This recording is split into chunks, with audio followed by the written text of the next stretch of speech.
15 minutes later, the two of them stopped in front of a small, whitewashed farmhouse. Chickens scratched in the yard, pigs snorted somewhere out back, and a big shaggy dog sprawled on the porch, thumping its tail. To Dominic, who'd grown up surrounded by techno-magic contraptions and sorcery woven into daily life, it felt like someone had taken a quaint countryside painting and turned it real. The front door banged open, and a huge man in a simple tartan kilt, bare-chested and broad as a doorframe, charged out with his arms wide. "Bella, good to see you back," he boomed. "I was just telling Mother we should go looking for you tomorrow. I knew there was your caravan that tore through the fighting this afternoon. Anyone hurt? Gear holding up?" The questions came so fast, even Bella's guns would have struggled to keep pace. The contrast between his massive frame and boyish excitement was almost funny. "We're fine, Wiz." "Better than fine," Bella said. "Dominic here spent the whole trip patching our gear instead of pretending to be busy. He's coming with us on the goblin hunt, and he's both a caster and a blacksmith." At the word blacksmith, an older man's head popped out a nearby window. "Did I hear that right?" he called. "Little Bella brought us a smith? A proper smith, not that farrier in town who can't even hold a hammer straight." Dominic smiled at who he assumed was Wiz's father. "Yes, sir. I'm a trained smith, though I'm still a new apprentice. This is my first job outside the forge, and that's only because Bella's crew needed someone to fix their vehicles if things went bad." The man's face lit up. "Good. Then maybe you can fix this for me." He gestured inside. Bella waved Dominic on toward the house while she stayed outside chatting with Wiz. "Good to meet you. I'm Terry, and that's my wife, June," the older man said, leading Dominic to a table where a sword lay in 3 pieces. "We had a little mishap a few weeks ago. I've no idea how to fix it myself, but I'm hoping you do. It had once been a low-grade magic weapon. Now it's just broken steel. From the damage, Dominic doubted it could be properly repaired as an enchanted blade. "I don't think I can restore this as it is," Dominic admitted, "but I can probably recycle the metal and forge you a new blade. The iron looks decent." It was made by the journeyman smith in town," Terry said. "My boy's favorite sword, until it had a small disagreement with the floorboards." Dominic gave him a puzzled look. Terry coughed, suddenly sheepish. "I didn't have a thin enough tool to pry up an old board in, and you used a sword as a crowbar instead of letting the floor squeak." Dominic said, laughing, "You're lucky you're his father. Can you make him another? I know most apprentices don't start with weapons, but if you can turn that scrap into something serviceable until he gets another proper drop, I'd be grateful." Dominic glanced at the pieces again and nodded. "I trained in a toolmaker's forge. Reforging a sword is easy enough, and if he's got a monster core, I might even be able to give it a bit of magic back. I've got a pile of coal out back if you got a travel forge. That should get you started," Terry said. He led Dominic around the house into a small shed, where a rough forge sat surrounded by simple farm tools and a heap of coal. From the state of the tools, it was clear Terry knew just enough to keep things from falling apart, but not much more. "This will work," Dominic said, inspecting the setup. "I'll use the bellows from my travel forge to push the heat higher. Let the others know I'm out back. I'll try to have this done by midnight." "There'll be a while," Terry chuckled. "It always takes them hours to catch up when Bella drops by." "Are they family?" Dominic asked. "No. She grew up on the next farm over, before her pa died of fever," Terry explained. "That's when she went to the city and learned all those fancy gun tricks. But our Wiz is sweet on her, and we're hoping for a spring wedding." "Got it," Dominic said, smiling. "I'll get the rest of the story from her tomorrow. Unless you want to help with the bellows, I'm fine here." Terry laughed and tossed some coal into the forge. A quick flicker of fire magic and a handful of kindling from an old basket set it burning. "I can get the heat going well enough," he said. "I might not be good for much, but I can manage that." Dominic looked at him more carefully. The faint glow at Terry's chest marked his trade skill core as farmer, but he clearly had a small fire affinity as well. Maybe just enough for hearths and forges. Either way, his hands moved with practiced ease, and the steady rhythm on the bellows had the metal glowing in no time. "I hope things calm down soon," Terry said as Dominic hammered the heated fragments back into a single block. "Folks say something's stirring the goblins up. They're attacking everywhere and far better organized than they've any right to be. I reckon the town will post a bounty soon. So keep an ear out while you're hunting. There are goblin problems closer to the city, too, Dominic replied, tossing the metal back into the fire. You think something's driving them? I always heard goblins weren't exactly clever. Most aren't, Terry agreed. But hobgoblins are sharper. If they've got shamans or deities help us, a lord, they could be real trouble. Dominic nodded. Goblin shamans were dangerous enough on their own. They've got both hobgoblins and shamans out there, he said. I've seen them this week. Hopefully, that's as bad as it gets. Dominic and Terry ended up talking for hours, trading stories about the headaches of running a small farm. While the sword steel heated, refined, and folded, Dominic even took the time to straighten a few of Terry's tools, fixing edges here and reforging a benho there. Wiz was huge, easily over 190 in height, even though neither of his parents were particularly large. It made sense to give him a broader, longer blade than the original, something that matched his frame and could still be used one-handed, even with a shield. At first, Terry watched the work with a worried frown as Dominic hammered out the rough shape. But as the blade began to emerge from the glowing metal, his expression shifted from concern to wonder. The sword wasn't even enchanted yet, and he already looked more impressed than half the customers Dominic had dealt with in the past. By the time Dominic started shaping the grip, Wiz and Bella stepped into the forge and stopped short, staring. You didn't say you were a weaponsmith, Bella breathed. I'm not, Dominic replied. I'm a toolsmith. I just happen to know a few things about weapons. And anyone who repeats, that is buy me lunch for a month. Dad said you needed a monster core to try and wake the magic in the steel, Wiz said. Does it matter what kind? There's never a guarantee it'll work, Dominic answered. So don't throw away something you really need. But with the right core, I'm confident I can get something out of it. There was no need to mention that he knew a forge rune that would all but guarantee a result, or that he could easily clear the shed and work alone. This would be excellent practice for his trade skill core, and earning a crusader's goodwill was never a bad idea. You know you have dragon fire, a voice murmured at the back of his mind. Dominic ignored it, focusing on his rhythm. You don't need the rune if you use dragon fire, the voice pressed. And how exactly is that supposed to help? He shot back silently, wondering if he was finally losing it. Dragon fire carries magic. Use it instead. Fine. But if this fails, I'm blaming you, Dominic thought. How he was supposed to hold a disembodied voice accountable was anyone's guess, but it felt right to say it. While Dominic argued with himself, was set a goblin shaman core beside the forge. Will this work? He asked. That's perfect, Dominic said. I'll grind it down while the steel heats. The process is unusual. I doubt many smiths use it, but it should coax some magic back into the metal. Even if it doesn't, Wiz said, eyeing the blade, I can already tell this sword is sturdier than the old one. Goblin drops usually have decent enchantments and terrible steel. Once the core was powdered, Dominic pulled the blade from the forge and scattered the dust evenly along both faces. The heat made it cling to the steel. Then he stepped outside, took a breath, and unleashed dragon flame across the blade. The metal flared white-hot, drinking in the core dust as if it were ink soaking into paper. Lines of text flashed across the surface of his blacksmithing skill gem. Creation complete. Random dragon magic effect gained. Blood boil. Attacks inflict additional burning damage. Uncommon magic item forged. Blade of blood boil quality. Apprentice LV 2. When the light faded, the weapon had turned jet black, the steel dark and smooth, with a deep red hilt that seemed to catch what little light remained in the shed. Dominic turned it in his hands, satisfied, then offered it to Wiz. How does it feel? He asked. The dragon fire did good work. The blade came out larger than standard to match your reach. This is incredible, Wiz said, voice almost reverent. I've never even held a blade like this. Can you always make weapons like this? Magical ones? Probably not, Dominic said honestly.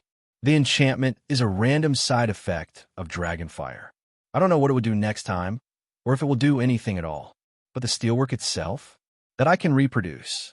Then we'll have to make sure no one gets a close look at it. Wiz said. Any merchant worth their salt could guess who forged it. Before he could say more, Bella snatched the sword from his hand, eyes wide. It's really enchanted, she whispered. A crafted uncommon magic blade. You know, even if you're not a journeyman yet, you could earn a fortune selling work like this to the magic shops. The idea of piles of money was tempting, but Dominic shook his head inwardly. That wasn't the goal. He needed the palace forges. That was where real influence gathered, where plans could reach armies and reshape borders. Coin and fame could come later. Are you trying to get him kidnapped? Wiz snapped. You know how those shops work. If they smell profit, they'll do anything to get their hands on the source. Selling this kind of gear would put a target right on Dominic's back, and he's barely started as an apprentice. Right, forgot about that, Bella muttered. But that sword is worth serious money. Like buy a farm money. Maybe not a good farm, but still. Pops had mentioned that an uncommon blade at this level of enhancement might fetch around 4,000 silver, about 400 small gold coins. Enough to buy a modest place in town or a patch of poor farmland. The farmland was usually the more valuable choice. Well, at least our fearless leader has a sword again, Dominic said. Anything else need fixing? Or can we finally call a night? I didn't realize how late it got. Sleep, was said. We leave after breakfast. Dominic turned toward the forge shed. Where do you think you're going? Bella asked. In there, he replied. It's warm. I'm used to sleeping over the forge. There's no bed in there, Terry chuckled. I'll fetch you a blanket. With this many bodies in the house, the chill won't bother you.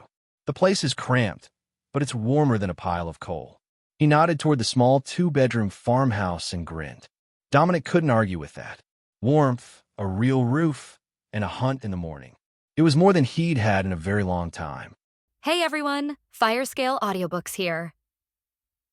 If there's a novel you'd love to hear more of, you can support us on Patreon or Ko-fi. Depending on your tier, I'll make extra parts just for the stories you're most excited about. Usually I can only upload 4 to 5 parts of each novel, but with your support, we can go beyond that. And of course, don't forget to hit subscribe. It helps more than you know. He was wrong. When Dominic woke up on the thin mattress spread out on the floor in the living room, he was freezing. Nobody else seemed to be cold, and Wiz's mother had the window open in the kitchen as she cooked breakfast for everyone, so it had to be an issue of perception. I really need to get used to sleeping somewhere other than over the forge. Dominic mumbled as he got to his feet and brushed his hands through his blonde hair. It was getting rather long now, and he should probably cut it soon. I'm sure you'll adapt quick enough once you're away from the city for a bit. But there should be food. Wiz's mom is a fantastic cook, Bella assured him. Wiz nodded in agreement and smoothed his tunic shirt before gliding into the kitchen with surprising grace for his size. While they ate, Wiz outlined the plan for the day. There have been numerous attacks near the tree line coming from Cygnia City, but on the other sides of town, the attacks have been mostly in the forest. I have a theory that is because the goblins are avoiding camping near the main road and can only catch the convoys when they get close. It's not perfect, but I think that if we go along here, we should find some smaller groups that will be easier to clear out. There is a guard patrol going to the same region today, so we will stay near them and pick up what we can for kills. 3 of us isn't really enough, no matter how high our individual damage output is, so staying near the patrol is for our safety. The big crusader explained. I won't disagree with that. My first trip out was with 24 students, and it was a disaster. Even a few more competent people around can make a big difference. Dominic agreed. Bella gave him a suspicious look. 24 students? That wouldn't be the students who went out with the Duke's son and the princess, would it? Dominic sighed. I didn't realize that the fiasco was public knowledge. Bella shook her head. Not quite public knowledge. My friend in the city is obsessed with the royal family, and when she heard that the youngest princess had brought a young male friend with her to the dinner, she immediately started looking into it, so she could plan on how to have it be her next time. Wiz laughed. And what did she say when she found out that she would have to go out into the wilderness with the paladin princess and risk her life twice? I know who Bella is talking about, and she's definitely not the type. Dominic looked at the big crusader. Seriously, does everyone know? Wiz shrugged. Bella told me the story last night. I just had to connect the dots when I found out it was you. Then he got to his feet and carefully equipped a ragged set of plate armor over a rough leather base, while Dominic patiently waited to finish equipping the workwear of a seasoned warrior. It looked sturdy enough, but very crude, and poorly made. Dominic wouldn't say anything, but the next time was asked for that to be repaired, he would try to improve it at least a little bit. Not out of some sense of chivalry, simply because that crude workmanship was painful to look at.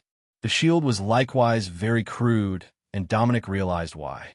They were both common-grade magical items that had been obtained from killing the goblins.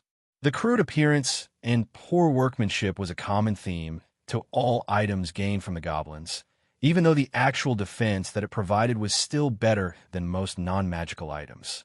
When he got back to Cygnia City, Dominic hoped that he would be able to get another forge rune out of Pops, one for defense, so that he could create magical items without the need for the secret dragonfire trick that he had just learned from the voices in his head. Come to think of it, he should really be more freaked out about that. Hearing voices in your head was not normal. Hearing voices that gave you accurate magical crafting advice went way beyond not normal. In fact, the more he thought about it, the less plausible it seemed. And now the voices were laughing at him. Well, it wasn't like it was the first time that he had heard the voices. They had just been silent for a while now. Since he entered Cygnia City, come to think of it, we should get going, or we're not going to catch up to the guard patrol, he suggested, hoping to change the topic away from his dinner with the princesses. You're right, we need to go. Just know that this topic is not over. We need to know everything. Bella informed him as she checked her gear for the day. She had chosen cloth pants and shirt with a leather jacket, none of which were going to be great for armor value, as they weren't magical in any way, but they gave her great mobility to shoot. They were definitely going to need some more close combat fighters. Wiz led them out to the road, and then stopped with a smile on his face, looking back toward the city. What's up, Wiz? Bella asked. Garrison Commander Asher is in the group today, he replied, without looking back. How he knew that, Dominic didn't know, but seconds later, he saw the banner of the guard patrol over the fences, with an additional banner that must be the mark of the garrison commander. Wiz had simply seen them first because he could see over the fences and hedgerows. The column marched right up to them without slowing, but Dominic didn't miss the smile on the commander's face when he saw Wiz waiting for him, or the curious looks the other guard were giving the trio. They fell in beside the column, and the commander raised his voice to give an order. These young adventurers will be joining us on our hunt today. Include them in one of our teams when we split to hunt for the goblins. I've got the feeling that today is the day, he announced. Dominic ignored the fact that the commander hadn't even questioned what their skill set might be, and looked at the soldier beside him, who whispered an answer as he marched along in the line. The commander already knows both of them well enough. He believes that someone is guiding the goblins. The attacks don't make sense as goblin tactics. If there really is a champion of some sort among the goblins, he intends to be the one to find proof of it and stamp out the threat before it gets worse. The guard quietly informed Dominic, with a determined look that said he agreed with the sentiment. I think he's right. I just don't know if we're going to find it here, or if the answer is in some other village's territory. Dominic whispered back, earning himself a smile from the guard. We will see. But I heard that whoever finds it will get a special reward from the royal family. Maybe even a promotion to officer or a titled acreage. The guard's eyes shone with eagerness at that. Becoming a baronet through acts of valor was rare, but it was one of the few ways that anyone could ascend into the nobility. Even if the farm barely earned a living, or the baronet leased it out to sharecroppers, they would ascend into a new tier of society. The commander raised his voice again as they got near the trees. We're in luck, gentlemen. Fresh footprints. Who is taking the Crusader and his friends into their team? He called. Team 1 could use the range firepower. No worries, Commander. We will take good care of your Wiz. The man beside Dominic called back, while the rest of his team tried not to chuckle at the commander's look of sheepish annoyance. Dominic didn't quite understand who he thought that he was fooling. Even he could tell that the commander was trying to recruit the big Crusader. The group of guardsmen was made up almost entirely of warrior skill gem-equipped soldiers with combat gems and spell stones around level 5, but with one cleric among them for healing. Each additional level applied to a spell stone would increase the effect of the magic by somewhere between 20 and 25% compared to a level 1 magical skill. So, for the common masses, 1 or 2 extra levels on a primary attack gem was a huge difference. The addition of the three adventurers gave them a slightly stronger lead fighter, as well as a higher damage range fighter in Dominic, whose abilities none of them really understood. They would find out soon enough when they got into a fight, but with crafters, it could be hit or miss what actual combat abilities they had when they were still young. But there was one thing that they all knew. Dominic was the blacksmith that came in with the caravan last night, and if you got in good with an apprentice blacksmith, you could save a fortune on repairs and new equipment in the long term. The village had multiple smithy forges, most of which dealt with vehicle repairs and Magitech items. Ones that were willing to take the drudgery of repairing armor and properly sharpening weapons were much harder to find, and most of the guardsmen either did it themselves if they could, or took it to the toolmaker. So, they wouldn't turn down his help, despite the fact that he was only a level 2 blacksmith apprentice. As an innate magic user, that mattered less than a level 2 enhanced frontline warrior, who would take much more damage and be less able to block attacks. A lower-level caster simply didn't do as much damage. But most goblins died against any magical attack, so it wasn't as much of an issue. The guards let Wiz lead the team into the trees, following the footprints that the garrison commander had found. They didn't follow the main group. Instead, Wiz led them down a side path to see where the goblins had branched off to. If it was not a diversion, it would likely be an ambush site, or a hunting camp where they were collecting food. Both were important targets to eliminate, and with 4 guards, a cleric in Dominic's group, they shouldn't have too many problems taking out an ambush team. The signs of movement through the forest became more and more clear the further that they went into the trees, and before long they could hear goblins talking and the crackle of a campfire. Wiz looked back at the team and gave them a series of hand signals to close in tight on his shoulders when he charged, and to keep 2 of the warriors back to prevent the goblins from surrounding the ranged attackers.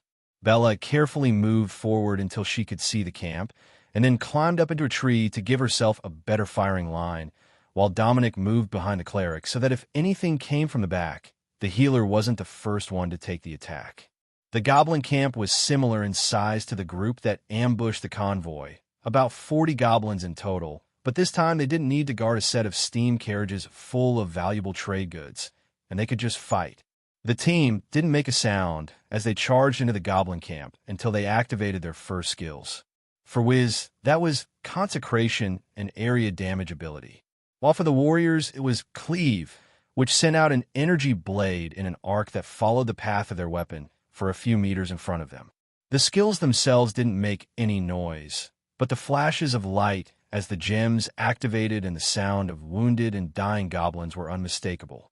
The skills cut a swathe through the goblins and forced them to regroup if they wanted to survive. Bella began to fire from her perch in the trees, and Dominic aimed arcane blasts between the warriors to pick off the goblins who tried to circle around them. Every goblin that he got a clear view of got a matching spell to the face, dropping the small green monsters into a growing pile of corpses at the edge of the semicircle of melee fighters. "How is your mana holding up?" the cleric asked as Dominic used 2 arcane blasts in rapid succession. "It's good. I get a bit of regeneration on kill," he replied, to hide the fact that his primary attack spell didn't actually use any internally stored mana. That was much too strange to explain to others, and far too easy to exploit if they knew about it and wanted to make him do all the work. Mana on kill is a fantastic gem bonus, but it's a bit savage for a smith, isn't it? The cleric asked a bit dubiously. Fighting is fighting, and smithing is smithing. It's better to keep the two separate in your mind. But there are more advantages to having combat bonuses than just a bit of mana regeneration. Besides, the goblins have materials that I need. Dominic replied with his best gentle smile to set the cleric's mind at ease. While they were joking, Dominic took out 3 more goblins who had tried to encircle their position, keeping the pressure off the guards on their flanks and allowing Bella more time to reload. She wasn't wasting ammunition on grand volleys like she had when they burst through the fight yesterday. Instead, she was picking them off one at a time, carefully placing her shots so that the fight didn't cost her more than it earned. The group began to push forward as the goblins were cleared from the camp, and the stragglers started to run, which made Bella jump down from her spot in the tree and jog over to the group past the piles of corpses. Looting this is going to suck. Sure, the cores go straight to your storage, but the bounty on goblins demands a left ear. She muttered to Dominic under her breath. It was the only sure way to prove that you had really done the job, and someone would notice pretty quickly if there was a group of goblins running around without one ear. The forest around them fell silent, marking the last of the visible goblins' deaths. But Dominic didn't relax just yet. He had seen how sneaky they could be with their underground hiding spots. The guards had also been informed of the tricks they were playing near the capital and the attempt to ambush the princess during her hunting trip. So, each destroyed hut was checked while the bodies were stripped of any spare weapons and their ears, a task that the guards were kind enough to take on themselves. Did anyone get anything good from the drops? The team leader asked, checking faces to see if any of his men were hiding something from him. As city guards, the drops belonged to the town, and the guards got a portion of the revenue when they were sold. It was one of the ways that the council kept everything funded and running as smoothly as possible. Dominic sorted through his drops.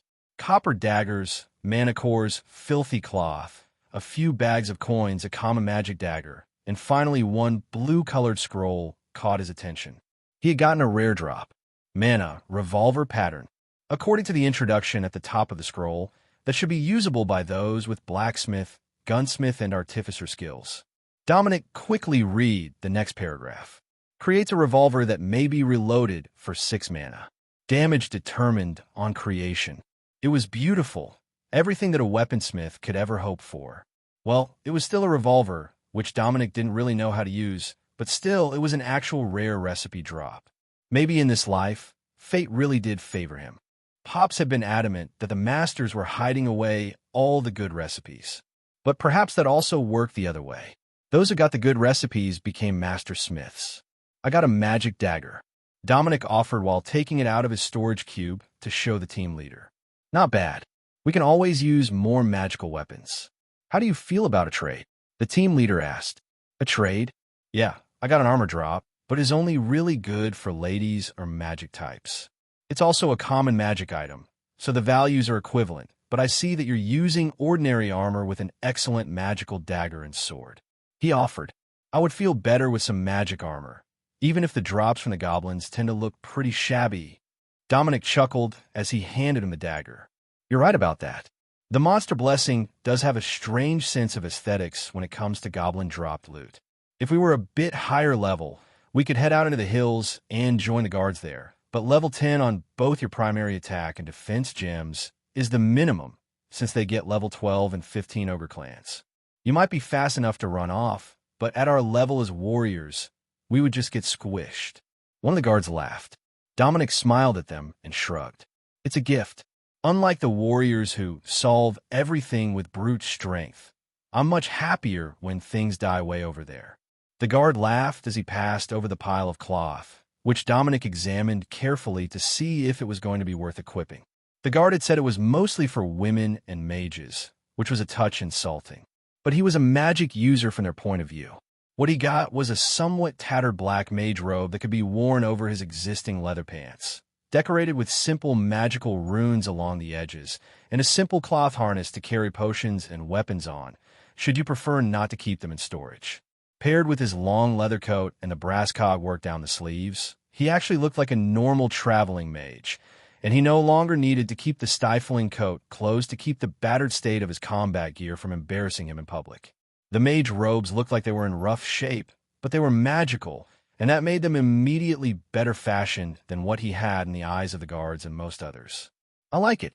It's comfortable, not too heavy, not too breezy. Plus, it's got some decent armor, increased magic on it. Dominic informed them with a smile.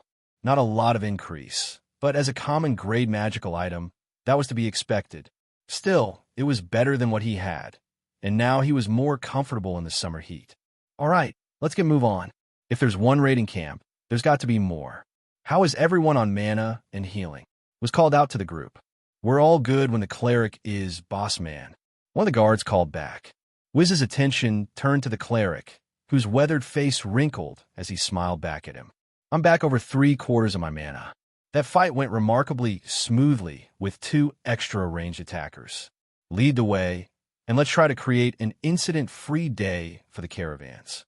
was picked up on the trails of more goblins right from the edge of the camp and led the group further into the woods, back toward the city. The guards weren't as loud as Dominic had expected, given their heavy armor. It was only a few minutes before the sound of combat alerted the group that there was an attack on the road. Wiz and the guard team moved with well-practiced efficiency, nearly leaving Dominic and Bella behind as they shifted position to rush forward.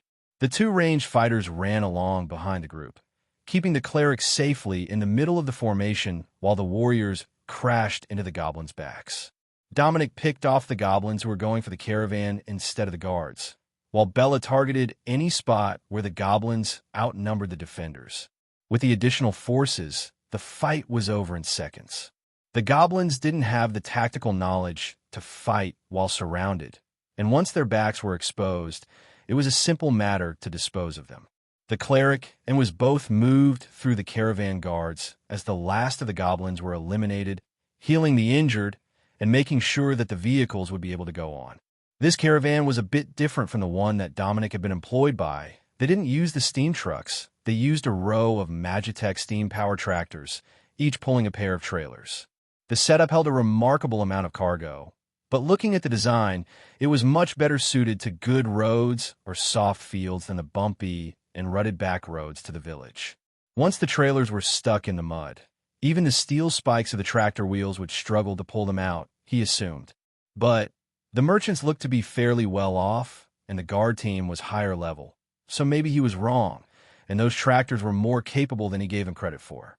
The caravan leader bowed to Wiz and the team leader. "Thanks for your assistance. The trucks are almost good to go. Just a few repairs to make, and we will be on our way. One of the push rods was damaged in the attack. We just need to get it back on, and that's the worst of it." Dominic jogged over to where an aging dwarf was glaring at the mangled metal beam and the snap bolt that should have held it to the input shaft for the axle. This was a great chance to learn a bit more about vehicle repair, which seemed to be a pretty lucrative trade for a traveling blacksmith. "Need a hand?" he asked. "You know anything about steel?" The dwarf retorted, inspecting Dominic through a brass-framed monocle. "Enough to know that's not made of steel, and that it will soften up real nice in my travel forge if you've got a good oil to temper it back up to standards in afterwards." Dominic replied. "Thorin, son of Domar, Thane of Graska." The dwarf introduced himself, extending his hand for a handshake. "Dominic Wavemates, apprentice of Pops from Cygnia City," he replied. The dwarf burst into laughter, then looked at his serious expression and began to laugh even harder. "Boy, I wouldn't go telling people that if I were you. They'll put you right to work when they find out." Thorin chortled. He pointed back to the middle of the caravan, the usual spot for the caravan's smithy carriage, and then continued. "Get that arm pulled, and I'll get the forge ready. I've got a spare spindle bolt, so we won't need to make one of them today." Dominic double-checked that the team wasn't going to leave him behind, but it looked like the caravan guard were taking out the soup pots, so they should have an hour to get the tractors in working order before the food was ready. Normally, they wouldn't cook while they were on the road. They would eat something cold and simple, but as they weren't going anywhere anyhow, there was no harm in it other than the smell of cooking food. One swat with the hammer, and Chisel had the nut loosened on the front of the shaft, and then Dominic realized that he was going to have a small problem. The beam weighed well over 60 kilos, and he could barely carry the weight in both arms. But to get it repaired, he would have to lift it into the forge trailer. It was a bit of a depressing reminder that his body was still in the growth phase, even after his 20th birthday, but he wasn't going to let that get him down. Given time, he would get his strength up to a more reasonable standard. "I don't suppose I can borrow one of you fine gentlemen for a moment. This thing is surprisingly heavy," he asked with a sigh. "Of course. Jack, John, grab an end and bring that beam to Thorin. You should have the forge hot by now." The caravan boss shouted to a pair of his larger members. Dominic gave one last swing of the hammer to knock the damaged spindle bolt out of its hole, and then followed them to the forge. A bit of observation would go a long way to teaching him about how the experienced dwarves would fix a bend like that without weakening the metal.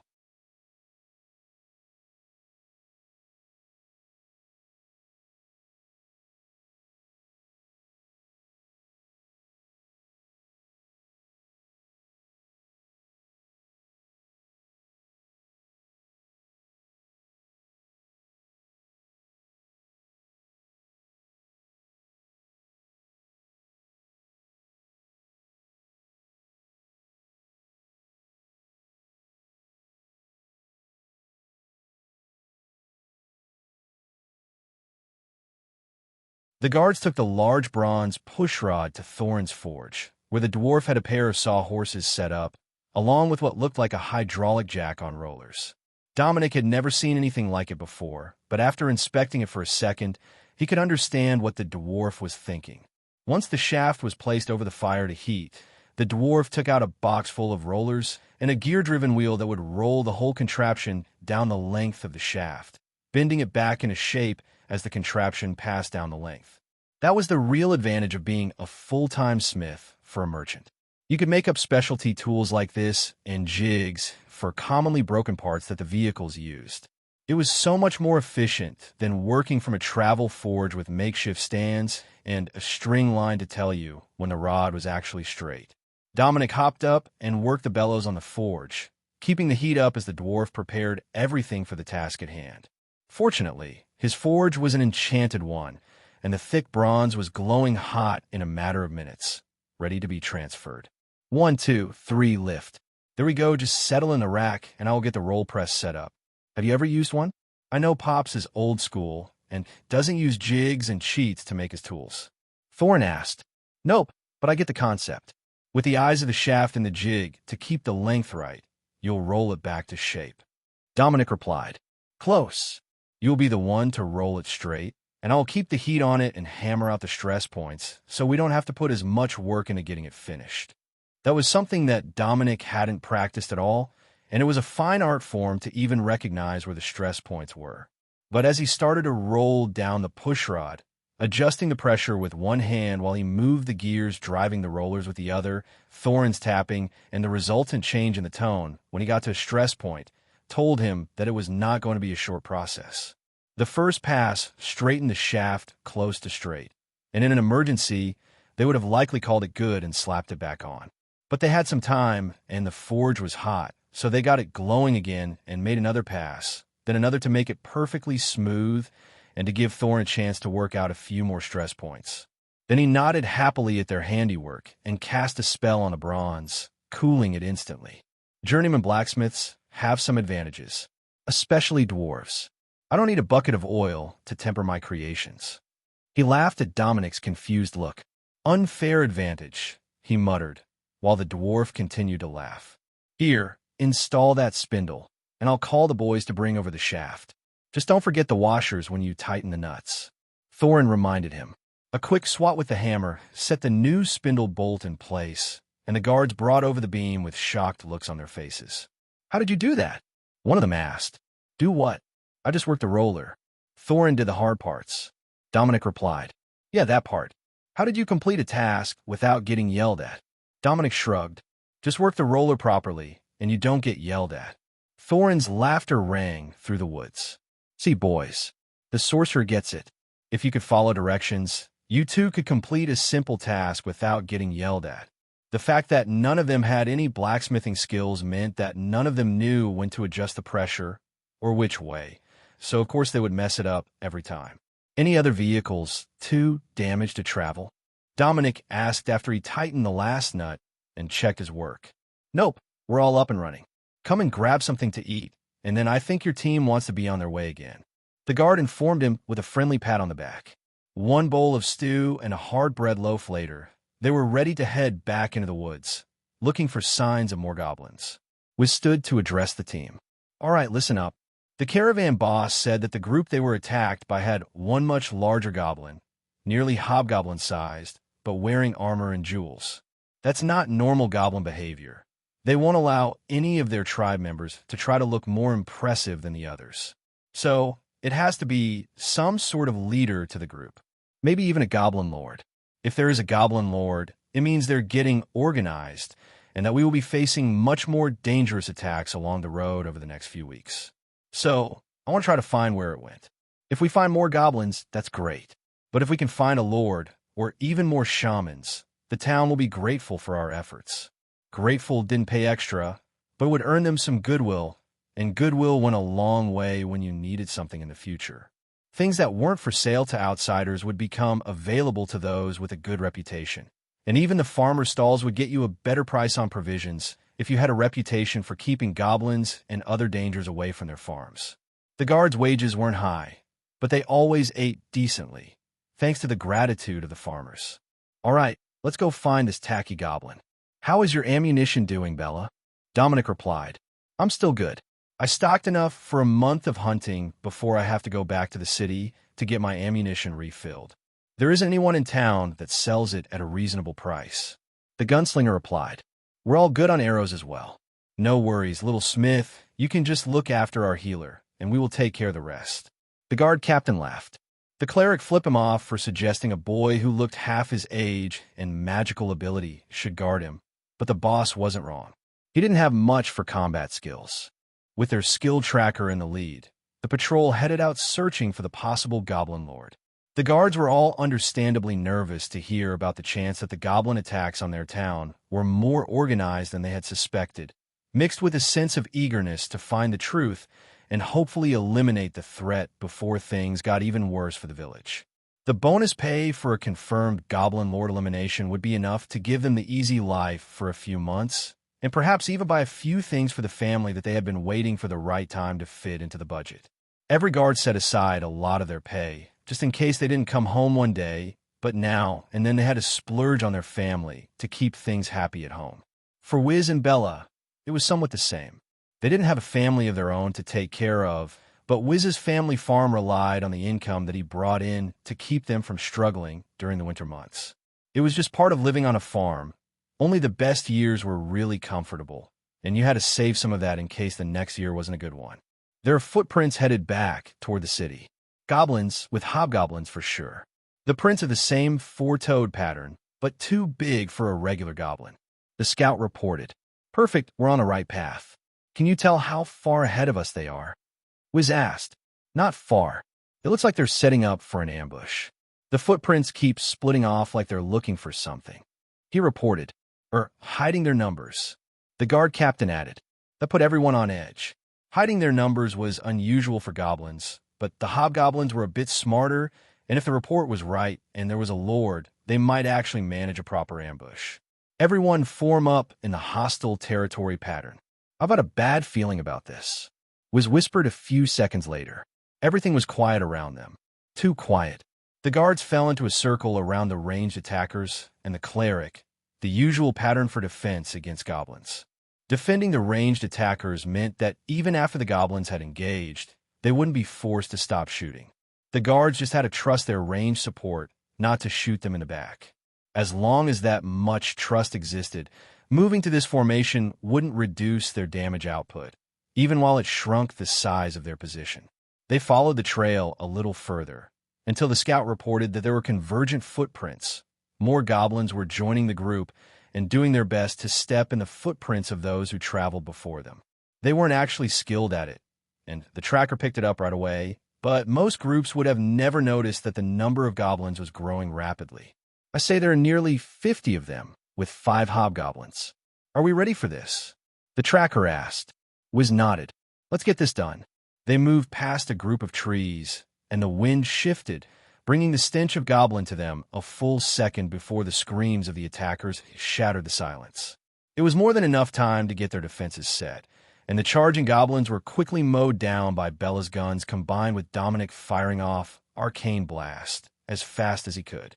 The goblins who were hanging back screamed in rage and joined the offensive as they realized their front ranks were dying. That brought out another dozen goblins, as well as 8 hobgoblins. They had estimated 5, but the guards could still deal with 8, as long as they didn't waste too much time fighting with the smaller ones. Do we shift positions? One of the guards asked. He was facing away from the hobgoblins, where the heaviest fighting would be, and where his blade would be most desperately needed. Hold your formation. They will circle around us looking for a weak point. The guard commander ordered, keeping the soldiers in their circular grouping. Dominic went straight to hurling arcane blast at the hobgoblins, felling one with a lucky hit to the face and severely injuring 2 more before the smaller goblins had even reached combat. You get the big ones. I will help clear the front ranks. Bella shouted as she fired her pistols dry into the green tide, then rapidly reloaded. The hobgoblins were just as fast as Dominic remembered them, and it was a matter of seconds before they were crashing into the shields and blades of the guards, the perfect moment for Dominic to hit their exposed faces. But then they did the strangest thing. A shrill voice yelled something in the goblin language, and they all ducked their heads to tackle the guards instead of trying to fight them. That took half the guards off their feet and ruined any semblance of formation that the group had. Dominic managed to kill another, while Bella got two, one with each pistol, but the smaller goblins were swarming out from behind the rocks and trees, not giving any time for the guards to get back to their feet. With a roar, Dominic unleashed his dragon flame into the densely packed group of goblins and across the backs of the surviving hobgoblins, roasting flesh from bone and making them rear up off the guards, who jumped on the opportunity to stab into their exposed chests. That's the Lord. Drive him out of our formation and don't let him escape, the guard captain ordered. That was easier said than done. The hobgoblins might have been defeated, but there were still dozens of others between them and the goblin lord's position on a log overlooking the battle. The moment that he realized his side was losing, he would flee, and there would be nothing they could do to stop him. They didn't have the ranged firepower, but there was a chance that they wouldn't need it. He had perched himself on top of a fallen tree, and if someone could blast it out from underneath him, he would tumble down into the fight where the guards could get at him. The guards managed to get back to their feet, other than one with a broken leg that the cleric's flash of light. Healing ability wasn't enough to totally repair, reforming the circle to push the goblins back to a manageable distance with Dominic and Bella's firepower thinning their ranks. That was the moment Dominic was sure of it. The Lord was about to flee, so he threw an arcane blast at the rotted tree under his feet. But his aim was off, and the spell severed the goblin lord's leg at the ankle, sending him tumbling forward down the hill and right into Wiz, who grinned with delight as he lifted his blade and drove it down through the goblin lord's head. That was one loss too many for the rest of the goblins, and they fled, dropping their weapons and anything else that was slowing them down. Who was too wounded to walk? Wiz asked, starting the triage process for his limited number of healing spells. I think it's just me, but once they split my leg, I can hobble back with the group. The downed guardsman replied. Everyone else, except for Dominic, had various wounds all over their bodies. Even Bella, who had only been up close to the fighting for a few seconds after the hobgoblins pushed through the line. But if anyone noticed that it was strange that the dragonkin wasn't injured, nobody said anything. Instead, they focused on taking out bandages to treat their own wounds first, before helping their comrades with the wounds they couldn't reach. Get the ears and the Lord's whole head. Let's get out of here, the guard captain directed. That was the greatest thing that Dominic had heard all day. The guards on duty were waiting at the town gates to welcome back the patrol when they returned, eager for news of how the hunt for the suspected goblin lord had gone. The merchant caravan had already reached them and passed on the news, as well as the fact that there was a team hunting the vile creature. Did you find it? Was there really a lord? The gate guard asked. We did, and there is more news. Can you send a runner to tell the mayor we're headed his way? The captain requested. That was news to Dominic as well. He hadn't mentioned anything except the death of a lord. So what was this extra news that he was so excited to tell the mayor? Did he maybe get a rare or valuable drop item? Wiz leaned over to whisper to Dominic as they walked. The mayor doesn't like finding things out secondhand, so if it's not relevant enough that it affects the mission, the scout teams go together to tell him about news and important events before the rest of the town finds out. The captain stopped at the entry to the mayor's house and knocked, then patiently waited until the door opened, and a harassed-looking clerk with thick spectacles perched on his oversized nose opened the thick wooden door. Get in here already. We've heard that you were hunting a goblin lord. How did it go? Did you find out anything else? The clerk asked. Send them in here. Why are you making them tell the story twice? A booming voice demanded from the other room. Sorry, Mayor, sir. The clerk responded before ushering in the group. Nobody seemed to even notice the fact that one of them was still limping a little, even after another two heals by their cleric, or that there was filthy green goblin blood on all of them. The mayor and his staff had seen it so many times now that it barely even registered. Well, get to it, the mayor demanded. The captain took out a piece of paper and handed it over with a grim look. I got that off the Lord's corpse. It is a set of orders to attack the caravans coming to town, so we don't get nosy. I think everyone here understands what that means. He said with a sigh that the goblin lord wasn't in charge of anything but harassing our trade caravans. There's still something nastier than that, waiting for the city forces to show weakness while they're making plans.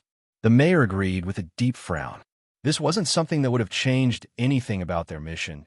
They were already headed back to town to inform them about what had happened, but it still struck Dominic as odd that the captain hadn't filled any of them in before they got to the office. Maybe that was just how things were done here, but it still seemed odd.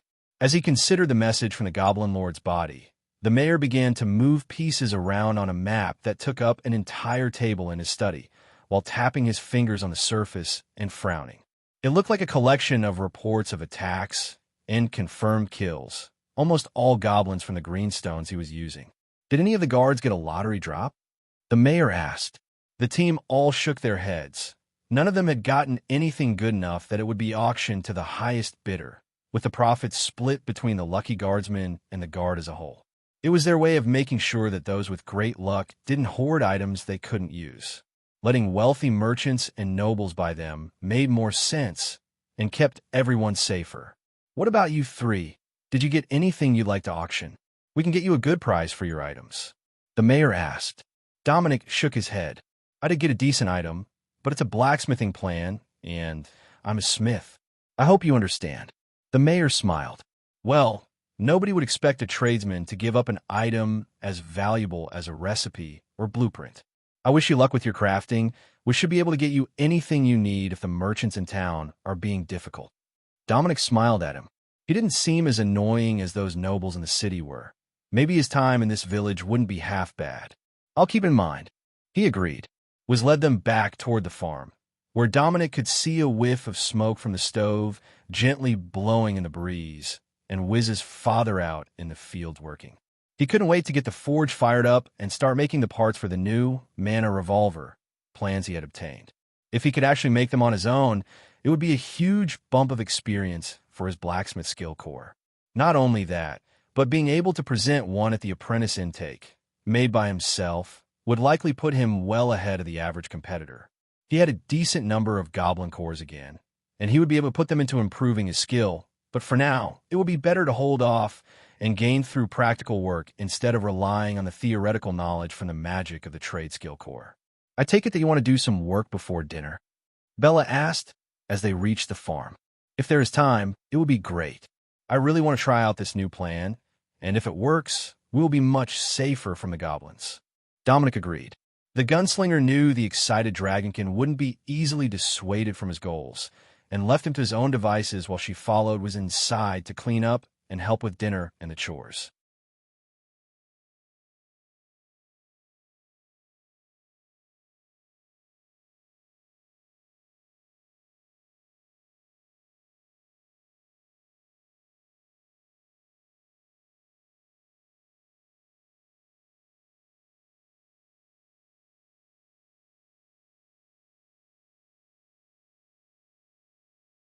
In the forge, Dominic had a drop sheet out and was digging through the scrap items he had collected for any parts that might come in useful for his project. Here was a trigger, there was a spring, and a likely bit of steel that would only need a little work to reshape. The two hardest parts would be the precision fitting of the cylinder to hold the rounds perfectly in place, and the actual barrel of the revolver with rifling, which he didn't have a specialty tool for. Spring steel was the hardest part to make, but fortunately, he had plenty in his pile of pilfered scraps and spare parts. So, half an hour later, when Wiz's father came in, he had managed to reduce the pile to only the essentials, as well as a small stack of iron scraps that the goblins had been using as armor plates. One of them appeared to be an old cast iron frying pan, now split nearly in half, but he was going to reforge it anyhow, so its current state didn't matter much as long as you ignored the smell when he put in the forge to heat. Did you find everything that you need? He asked as he watched the dragonkin sorcerer pump the bellows to heat the forge. Yep, there was an iron pan on one of the goblins, and it gave me all the material I needed for the frame. Please let me know if you need me. I'll be here most of the night, Dominic replied, not even looking away from his work. Dominic didn't even notice when the food came out. He was busy shaping the frame for the pistol, and he didn't notice when the lights in the house went out. He was finishing the cylinder. But after that, he was beyond grateful for the consideration that Wiz's family had shown an eccentric stranger who got too focused on projects. Drilling the barrel out took hours, and rifling it took nearly as long, but the actual inscriptions that would give the design its magic went much more smoothly. As Pops had taught him, Dominic drew the designs on paper and stuck it to the weapon before selecting a monster core and crushing it into dust to make the paint with for the magical runes. It still felt a bit lacking, but when the sun came up in the morning, the mana pistol had taken shape and was ready for the infusion of mana that would imbue it with the final surge of magic that it needed. Dominic had drawn the Dwarven Swiftness rune on it, along with the runes and magical circuitry from the plan that should allow it to be reloaded with pure mana. It felt like it should work as it was, but his throat was feeling better, and Dominic was certain that a bit of dragon fire was just what this project needed. What was the worst that could happen? He would lose a monster core in a night's work. That was acceptable, because if it worked, it would be magnificent. With a huff and a burst of energy, the weapon was engulfed in flames, finalizing its creation. Creation complete. Rare item created. Mana pistol of refreshing swiftness. Holds 6 rounds. May be reloaded at the cost of 1 mana. Rounds fired from this weapon do additional fire damage and restore a minor amount of mana on hit. Attack speed increased by 10%. It was an actual rare quality item and a superbly balanced one. It had everything that you could ask for in a pistol, as far as Dominic knew, and he was eager to show it to Bella. A magical gun would be a massive increase in damage for the mystic gunslinger.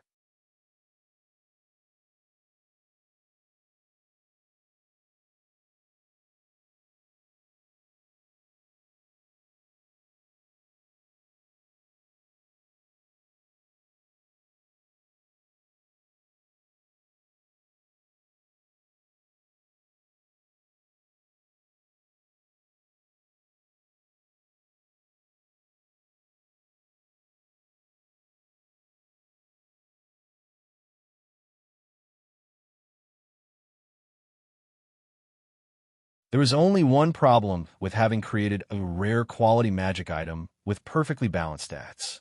Nobody he knew could even afford to buy it. It was a nice notion to give it to his new friend, but in the city, that gun was worth more than the farm they were staying on, and not just by a little bit. Dominic wasn't flat broke anymore after the trip with the caravan, and he would be getting a share of the bounty from the goblin ears. But a rare quality magical pistol was so ridiculously valuable that it hurt the heart to even think of giving such a thing away. But he didn't know how to use it. Well, in theory he did, but he hadn't trained in it. Not just that, but his core skill wasn't related to gunslinging, and he didn't own any other Magitech, orbs, or skill gems that would help in a target. It would just be a waste to use it himself. So, he was left with a dilemma. Should he return to the mayor to arrange the auction of the newly crafted weapon, or should he try to work out a deal with Bella? It wasn't an easy answer, at least not when he was looking at a single piece of adventurer's gear that could buy him a farm or a simple life like Pops had, making tools in the city in a smithy that he owned outright.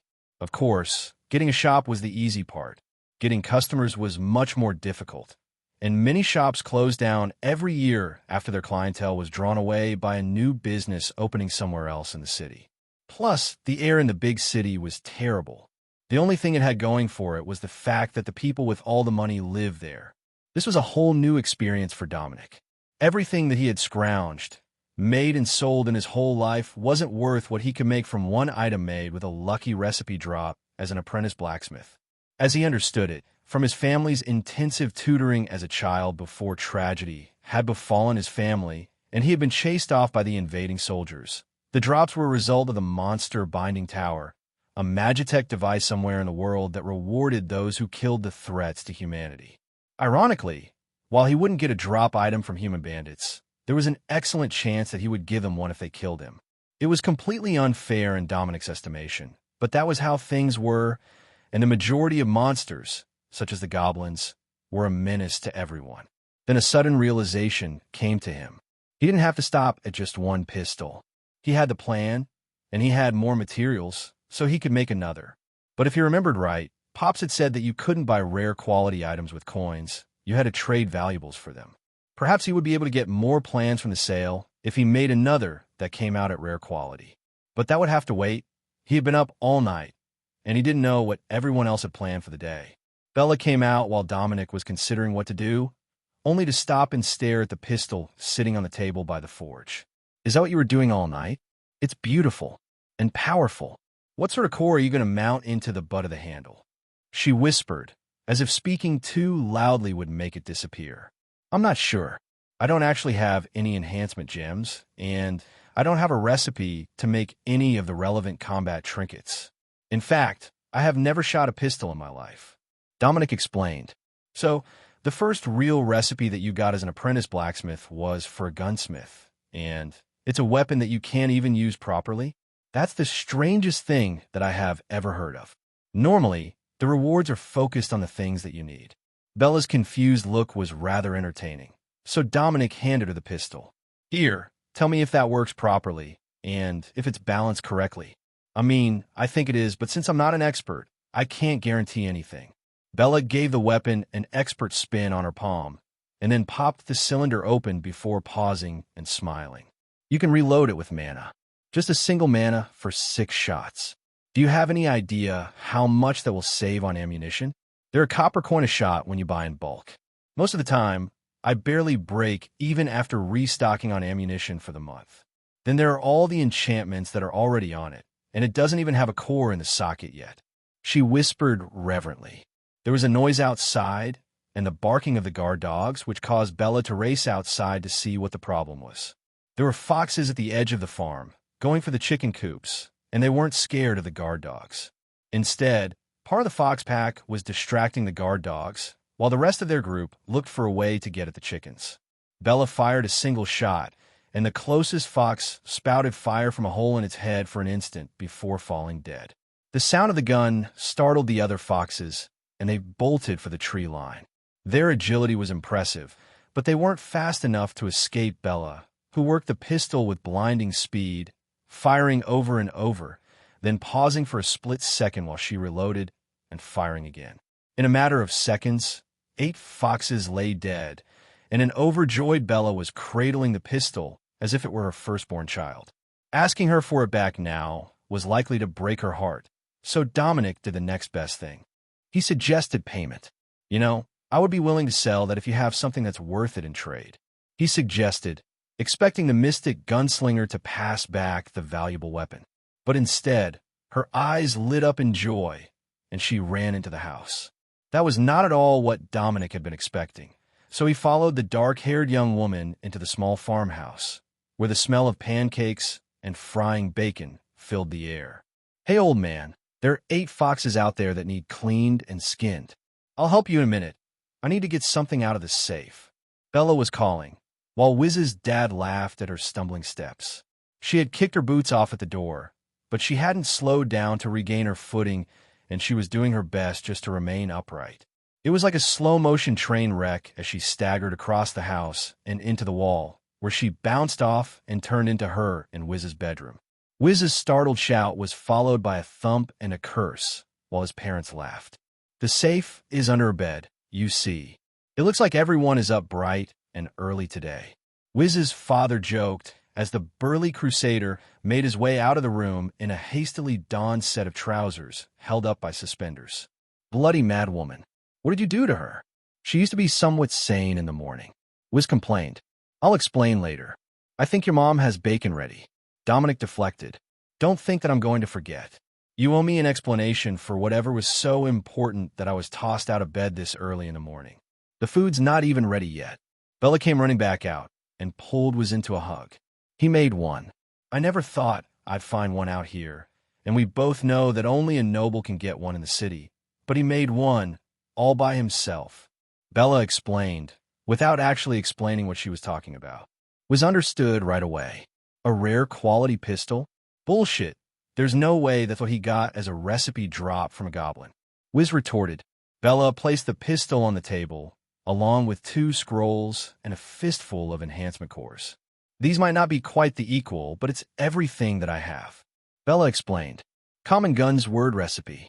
Uncommon cogwork plate armor recipe. Enhancement gems, mana recovery, spell power, endurance. Magitech, orb, minor skill gain rate increase. Now, those items individually wouldn't add up to anything close to the value of the rare pistol. but it looked like these were all duplicates of the ones that Bella was using for herself, which made for a balanced and potent combination of enhancements. Unfortunately for Dominic, the only sockets that he had on his equipment to mount them were on his necklace, which now held Minor Illusion and the Blacksmithing Trade Skill Core. He was going to have to improve his equipment to something better so he could actually use the enhancements that he needed in combat. There should be some drops in his inventory cube, Dominic hoped. He hadn't actually sorted through it after the fights yesterday, but the goblins usually dropped a load of trash that would end up in the recycle piles in the city. Sometimes that trash had something good, though. A few mechanical bits, a damaged universal socket that he could fix and resell, or even a few coins hidden in pockets that weren't sorted by the cube until you checked them. A quick search showed him what he had been hoping to find. There was a socketed item in the pile of junk that the goblins had given him. It was a non-magical item, a leather bracer, but it had 2 spots for enhancement cores to be fitted into. But then, he also had quite a bit of scrap iron and copper from the goblins, as everyone else left it behind as worthless, and he now had an armor recipe. It didn't look like he would be getting any sleep today, after all. As they ate breakfast, was looked over at Dominic with a smile. You know, with you being awake all night, we didn't have to keep watch at all. Nothing came close enough to the farm with you banging away. Are you normally on a night schedule? He asked. Dominic shook his head. Not really. I'm normally in the shop during the day. I just got excited last night. I'll probably be in the forge all day again today, after a short nap, working on armor from that recipe Bella traded me. With a bit of luck, I might have enough materials to improve my own gear and then make a second piece for sale. Wiz smiled and looked down at himself. It might take a bit of extra material to make gear in my size. Good thing that the drop items from the monsters fit themselves to the one who gets them. If they didn't, I'd never get gear. Terry laughed at his son's antics, then sighed and looked out at the field. Before we get too far into planning, can I borrow Dominic for a bit? The harvester has some broken blades, and the scythe needs a fresh edge. It's not often that we have a proper blacksmith around and all. He began. It's no problem at all. Bring what you need fixed. I'll have the forge hot all day anyhow, and I can work on it while I'm reheating the armor. Dominic agreed. He was a guest here, but room and board weren't really free when you were on a farm.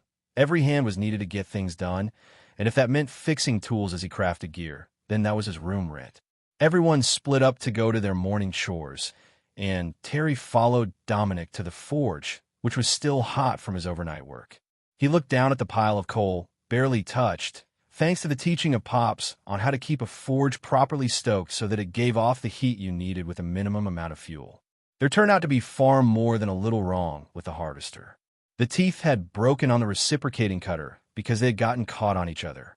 They had gotten caught on each other because the upper blade had rotated downward, and that had happened because the frame had been bent by what looked like multiple kicks from the plow horse.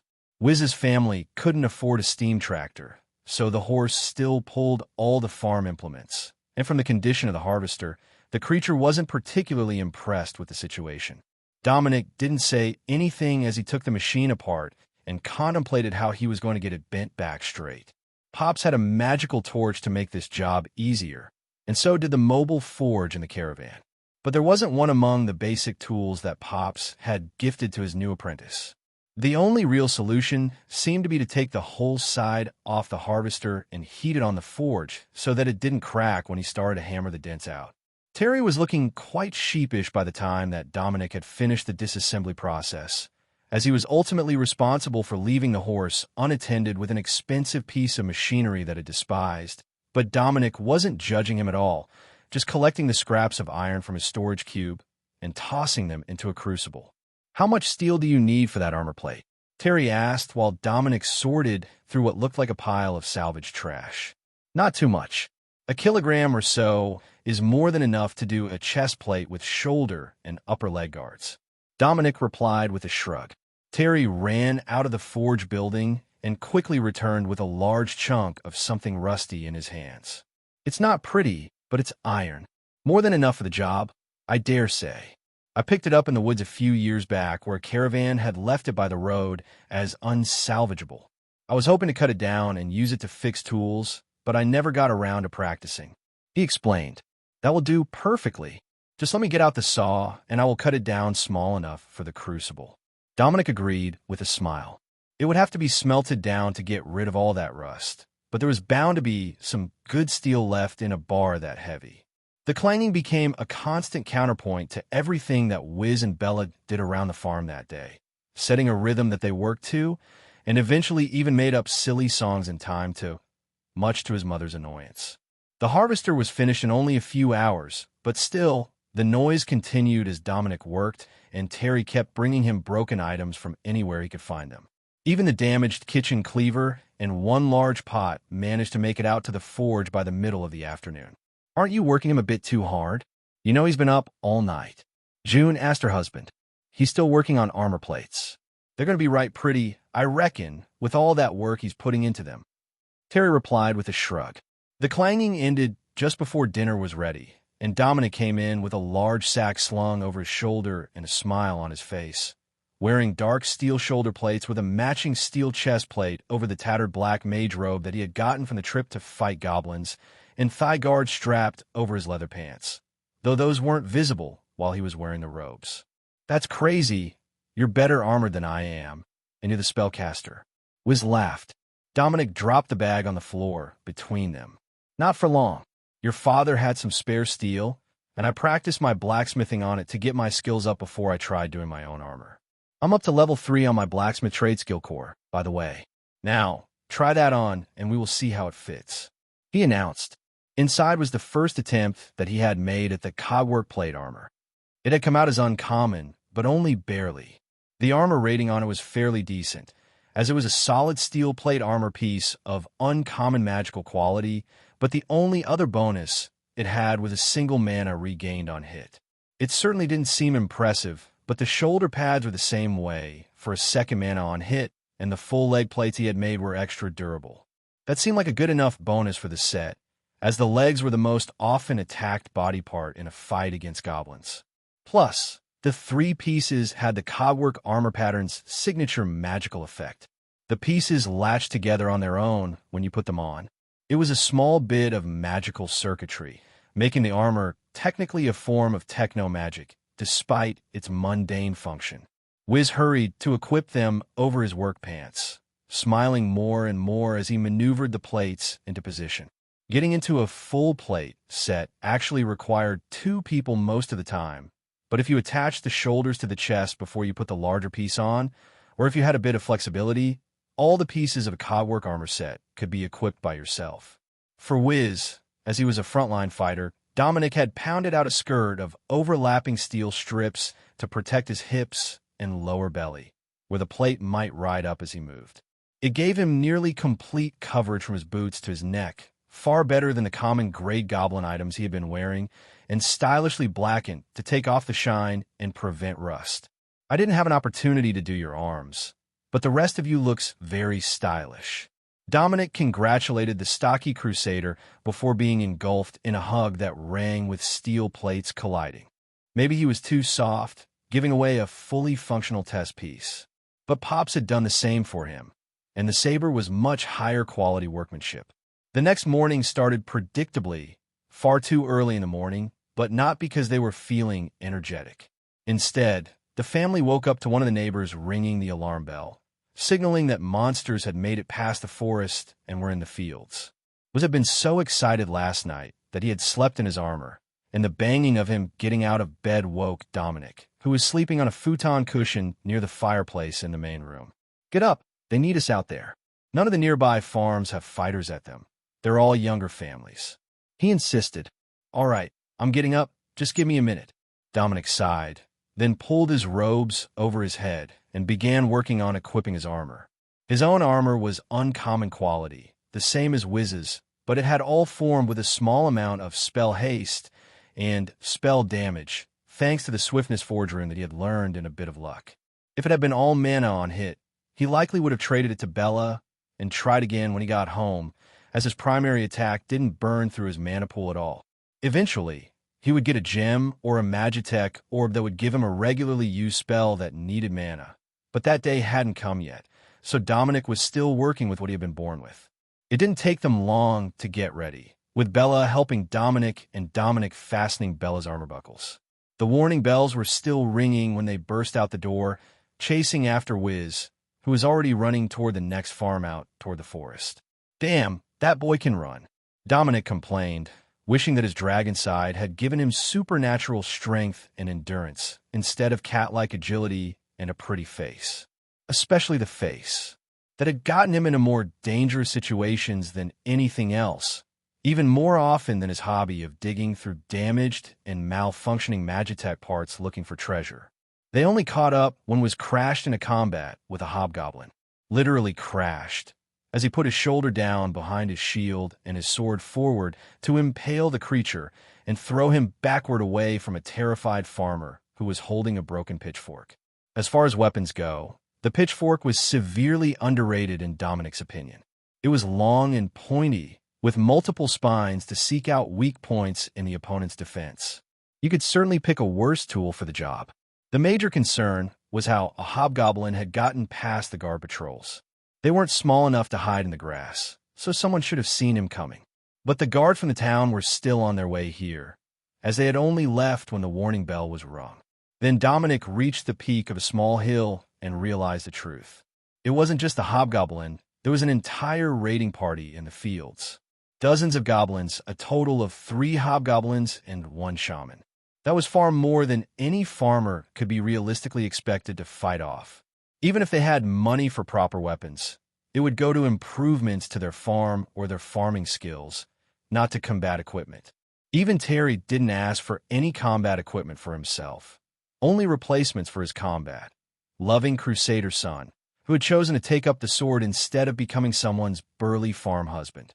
The first hobgoblin was in a bad spot, being both shorter and less violent than the Crusader, who was hacking the creature apart as it bled out from the initial wound to its chest.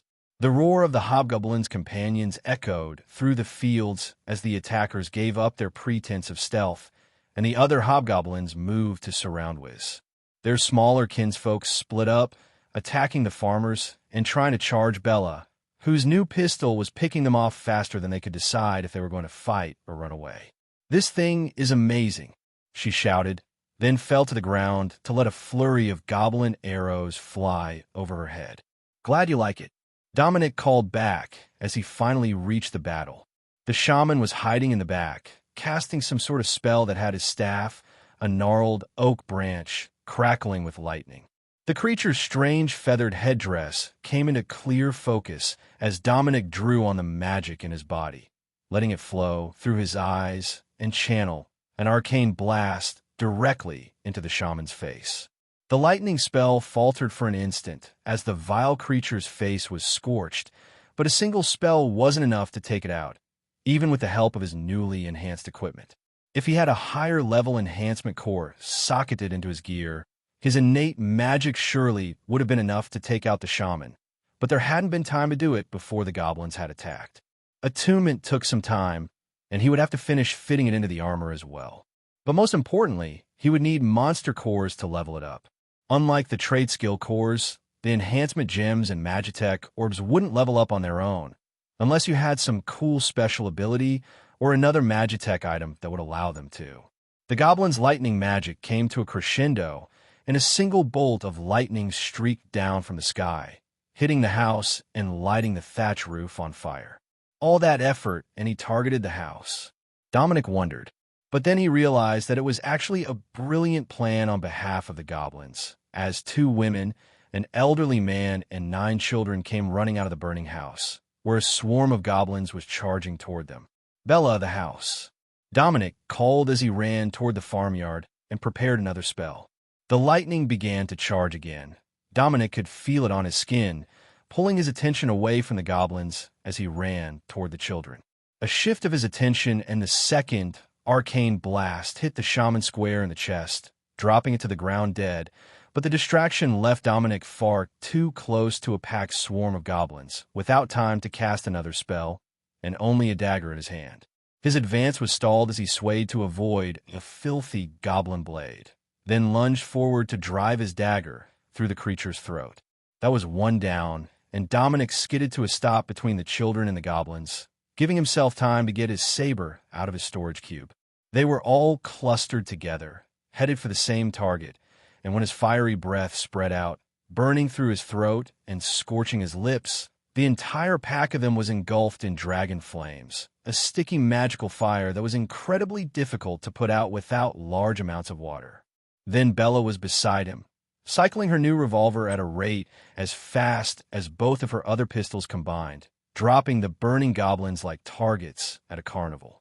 Dominic was fairly sure that you could operate that weapon one-handed, but the fancy thing she was doing with her other hand to cycle the weapon seemed to be helping to increase her firing speed by quite a bit. "Can I get a little help over here?" Wiz yelled out as he fought off two hobgoblins at once. Dominic and Bella shared a smile before they turned their attention on the last attackers.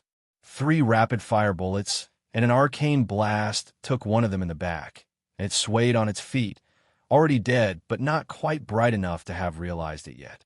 Wiz kicked it over backward and raised a shield to fend off the final attacker. "Thanks for that. If we can get them all down before the guards get here, we get a small bonus for the defense." Wiz laughed as his oversized blade chopped an arm off the hobgoblin at the same time that a single round from Bella's pistol hit its temple, splattering green goblin blood everywhere. "And the bonus is ours," Bella agreed. As was collected all the ears to turn in for the reward money, Dominic and Bella went to greet the guards, who were jogging down the road toward the site of the battle. "Gentlemen, thank you for your timely response, but we have already taken care of the goblin breach of the boundary patrols. Do we have any idea what went wrong? They so rarely miss anything, much less a patrol with hobgoblins in it," Bella asked. The guards shook their heads. "We have no idea. There haven't been any reports of strange activity today, and you took care of the last big incident a few days ago. I suspect that we won't know what happened until someone fails to come back tonight," the guard replied. That was a harsh truth, but he had a point. The most likely reason that they didn't get a warning about this patrol was because they had overrun the guards who were supposed to be holding them off. The leader of the guard team went forward to take a note of the number of ears collected by Wiz, as well as any damaged property on the affected farms, in case they were going to need some sort of relief. The guard did the best that they could to protect the farms, but there were no guarantees, and a particularly bad attack could cost them everything, even if they managed to escape. In those cases, the locals would chip in to help the family get set up again, but it would normally take years for things to really get back to normal after a crop was lost and a home was raised. "We need to head back to the gate. We're on standby for the next attack, but can you keep an eye out on the force for us? We could use as much advance notice as we can get if there is another attack," the guards asked. The farmer scoffed at the notion that he wouldn't be watching for more attacks today. "I don't think I'll be sleeping anytime soon, so that isn't a problem. I'm just thankful that these fine folks showed up on time to deal with the problem. We thought it was just a couple of goblins at first. Then suddenly there were hobgoblins running at us, and it was chaos." The leader of the guard team looked over the familiar faces of Wiz and Bella with a trained eye, making sure the local adventurers were ready for battle and weren't injured, and then nodded. Their enhancement gems might still be low level, but that's nothing that time won't fix. Their gear is good, and they have crafted magical weapons. That is the part that matters most against these beasts, being able to hack cleanly through them and not letting that leathery skin turn your blade away while they pounce on you, the guard assured the farmer. It wasn't like the farmer needed to be sold on the strength of Bella and Wiz. They had grown up here, and he'd known them all their lives. He just needed a little positive affirmation to help settle his mind after the attack. "We're going to run off to the tree line and see if we can find where they crossed over. One of the teams might need assistance," Wiz informed the guards as they were preparing to head back to the city. That didn't sound like the best idea that the big crusader had ever had, but if he was right, there might be injured local guards in the woods, or even more goblins coming their way after finding a gap in the lines. Both were terrible news for the farmers, who couldn't even properly run away with young children on the farms. Dominic had to jog to keep up with Wiz as he headed for the trees, but that kept him from overthinking the situation and talking himself into turning around. Because he really wanted to turn around and not go into the woods hunting goblins in the dark with only 2 other people, no matter how good their gear was. Their lack of numbers wasn't slowing Wiz, and his tracking seemed to be pretty good, as he found broken branches and fresh goblin blood almost immediately after reaching the tree line. Now we just follow that in. It looks like at least one was injured when they arrived, so it shouldn't be too hard. Goblin blood is stinky, oily stuff. It might make good lantern oil if it didn't smell so bad, he explained. Just don't get us too close. I can't shoot my way out of close combat, and Dominic is literally half your size. Bella reminded him. No worries, we're just looking for the patrol team in this zone and wherever the blood starts. I'm hoping that's the last of them, but I've got a bad feeling about this. Wiz explained. They made all three of them. Slowly, they made their way through the woods, following the blood trail and the obvious signs of passing hobgoblins. The creatures got mad at the branches for poking them, so they would smash them with their clubs and blades to clear the way, leaving a distinct path behind them, even if one of the goblins wasn't bleeding. Not long after, they came to a clearing where there had been a vicious battle, which included at least one spellcaster, as there were scorch marks on both the goblin bodies and the trees. Wiz checked through the bodies of the fallen goblins, which were all missing their left ear, and pointed to the east. It looks like our scouts won the fight, but a bunch of goblins fled the battle and made it to the farms. There are signs of a litter being dragged this way, and something large following behind them, too large to be a human. Dominic looked over the Crusader, and Bella laughed. When he says too big to be human, he means bigger than he is. The mystic gunslinger remarked in a wry tone. Well, that's not good. We should probably find them, now that we know they're alive and moving. Dominic agreed. If they were dragging their wounded with them, they wouldn't be moving very quickly. The goblins had headed straight for the town, and they were running, so by Dominic's less than expert guess, they were only 10 minutes or so behind the patrol. They could make that up in no. The trio followed along the path left by the wounded patrol, which did not seem to be moving as fast as expected. Some of the prints were circling the group or pacing back and forth, a sign that they certainly weren't moving at a full walking pace, compared to the fast walk of Dominic and the others. Then they heard the sound of combat up ahead, much closer than expected. There were shouts from the guards and the squeal of goblins, but also a deeper voice yelling at the goblins for their incompetence. The healer, take out their cleric, you worthless sacks of snot. Not that one. Do I have to do everything myself? Then they heard the sound of wood splintering and a pained yelp from one of the guardsmen. See, hit the healer and they don't fight as good, the deep voice declared as was burst through the tree line with his shield raised. He made a hard left and Dominic saw his target. An ogre was leading the goblin patrol. The brutish humanoid stood a whole head taller than their burly crusader, and the knotted log in its hand was stained with fresh blood. The guards hadn't gotten a chance to set up their defensive formation, which had left the cleric exposed when the ogre advanced. He was now bleeding on the ground, but conscious and trying to work a healing spell on himself. Dominic moved to follow Wiz, while Bella opened fire on the backs of the goblins. Now that she could reload with mana, she wasn't shy at all about her firing rate, and only aimed carefully when the angle brought her trajectory close to a guardsman. Dominic hit the ogre in the head with an arcane blast, but the spell barely scorched its head, and the creature didn't even look his way. Ogres are magic resistant. Wiz wheezed as he skidded to a sudden stop between the ogre and the beleaguered guards after taking a hit to the shield from the ogre's massive club.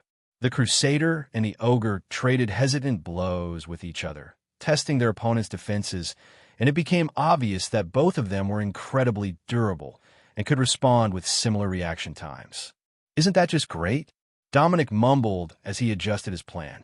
He had 2 decent daggers, one that he made and one with goblin poison. If spells didn't work, maybe poison would slow it down.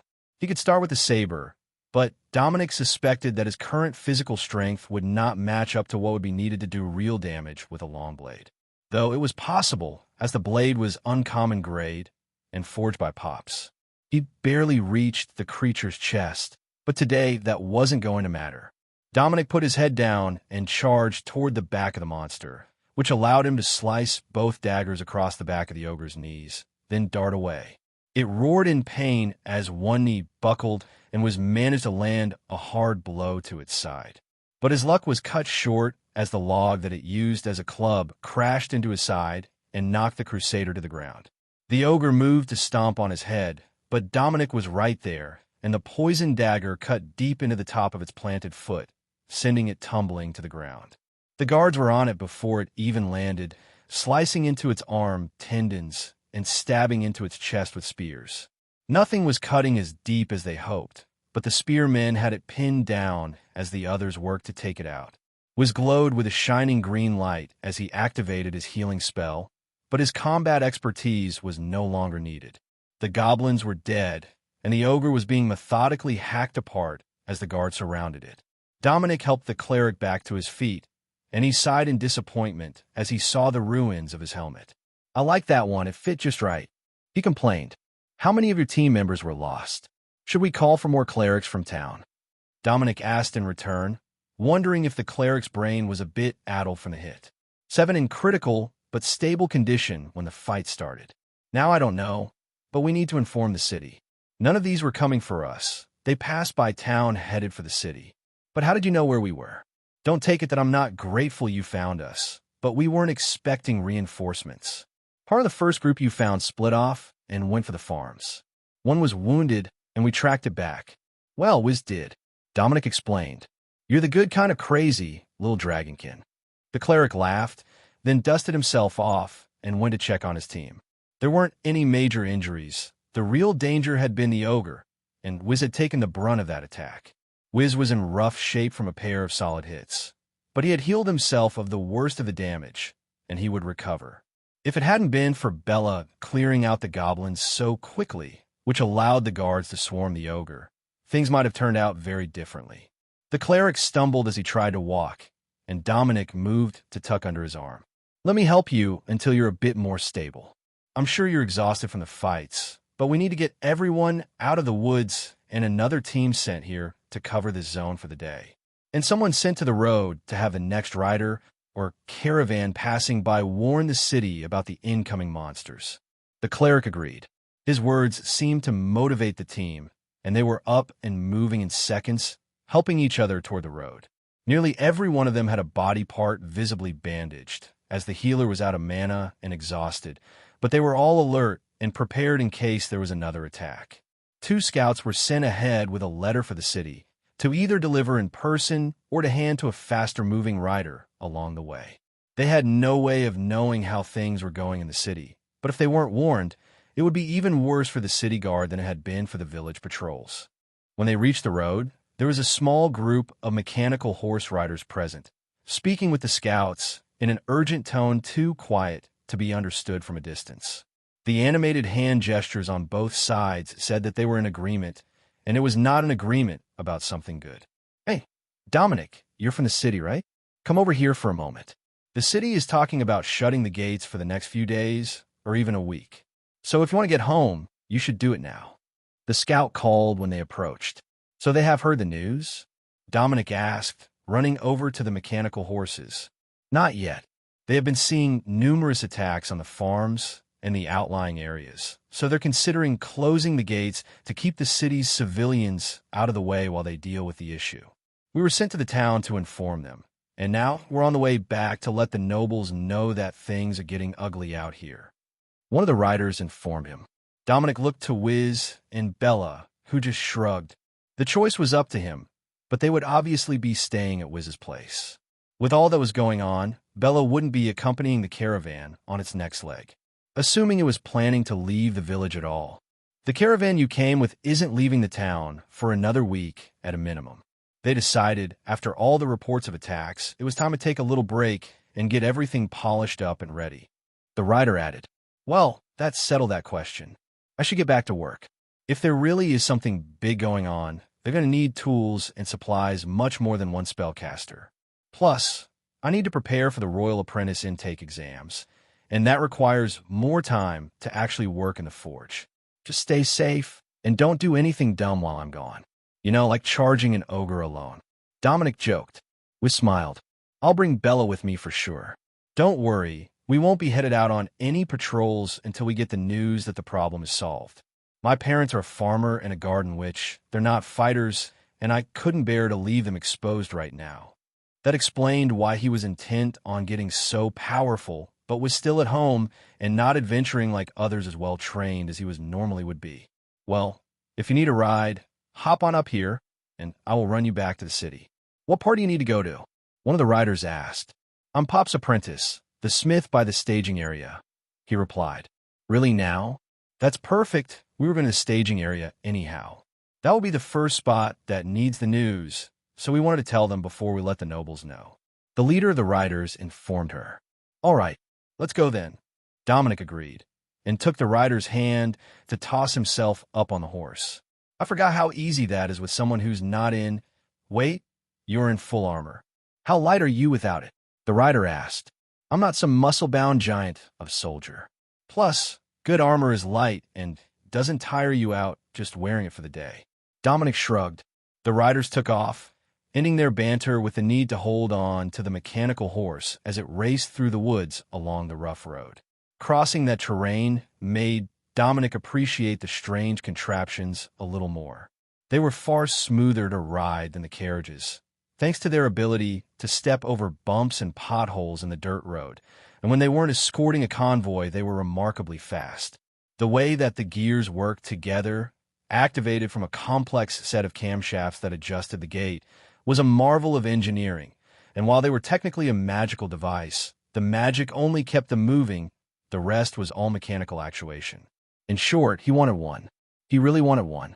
Dominic intended to find out how much they would cost when he got back to the city, but if his estimate were right, it would be most of a year's wages for a blacksmith, even if he kept taking the escort missions once the city was sending out convoys again. The only other option would be to learn to make one of them himself, but that wasn't realistic unless he could either get himself enrolled in one of the universities or sneak into their library to copy the plans. Perhaps Pops could hook him up with a little something to make some side money. He had been the one to recommend that Dominic take this trip, so there were likely more ways to make money that he didn't know about yet. As they approached the city, an ongoing battle between the Cygnia city guards and a swarm of goblins was blocking the road, and a pair of ogres in the distance could be seen giving orders. "That's the craziest thing that I've ever seen. Since when do ogres and goblins get along?" The soldier that Dominic was riding behind muttered. "We saw another one today. It attacked that patrol you met on the road. We took it down, but even with half a patrol, we could barely keep it restrained until it died." Dominic replied, "Well, the city guards have a bit more advanced gear. The noble officers have high-pressure rifles, higher-level enhancement orbs, and some powerful magic items. I'm pretty sure they can take care of them well enough. What I don't understand is why there's so many of them, and why they're all here. I hope you've got a gun ready. There isn't room for a bow when you're riding second seat." Dominic chuckled and shook his head. "I'm a sorcerer. I attack with magic," he replied, startling the rider. "Well, that's a bit shocking. I heard that you were a blacksmith." "I'm that too. Trade skills and innate magic don't always match up evenly. But give me some time, and I'll make good use of them both."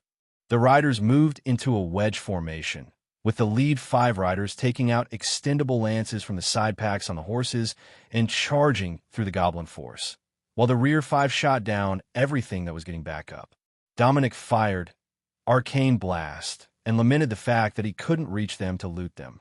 It felt a bit petty to consider that in this circumstance, but the need to get what he could, while he could, was trained bone deep. Plus, Pops would want as much of the copper from their daggers as he could get. The horses came to a sliding stop as the ground seemed to explode in front of them. Dominic searched around for a shaman, but he couldn't see the trademark bone necklaces and feathered ornaments of the goblin spellcasters. Then another explosion hit only a dozen meters to their left, and he realized what was happening. The city was firing cannons at the goblins, and they didn't care enough to avoid firing toward the inbound riders. "Get in past the guard lines as fast as you can," the team leader ordered, pushing his steed forward, running over the goblins as he advanced. The riders were kicking goblins away as they charged, doing their best to avoid being unhorsed. It was going fairly well, right until they reached the front ranks and realized that the guard wasn't going to part for them to pass through. "Dismount and fight your way clear." Dominic pulled his goggles down over his eyes and lifted his feet to stand on the mechanical steed, then launched himself over the front rank of mechanical horses with a dagger in each hand. The goblins there were already unbalanced, and if he played his cards right, he could not only stab one to death, but also be the first to loot the corpses.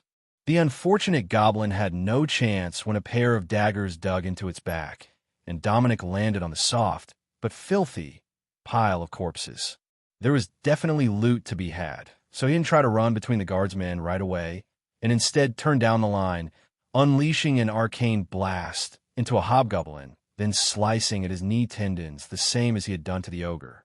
Against the weaker monster, the tactic was brutally effective.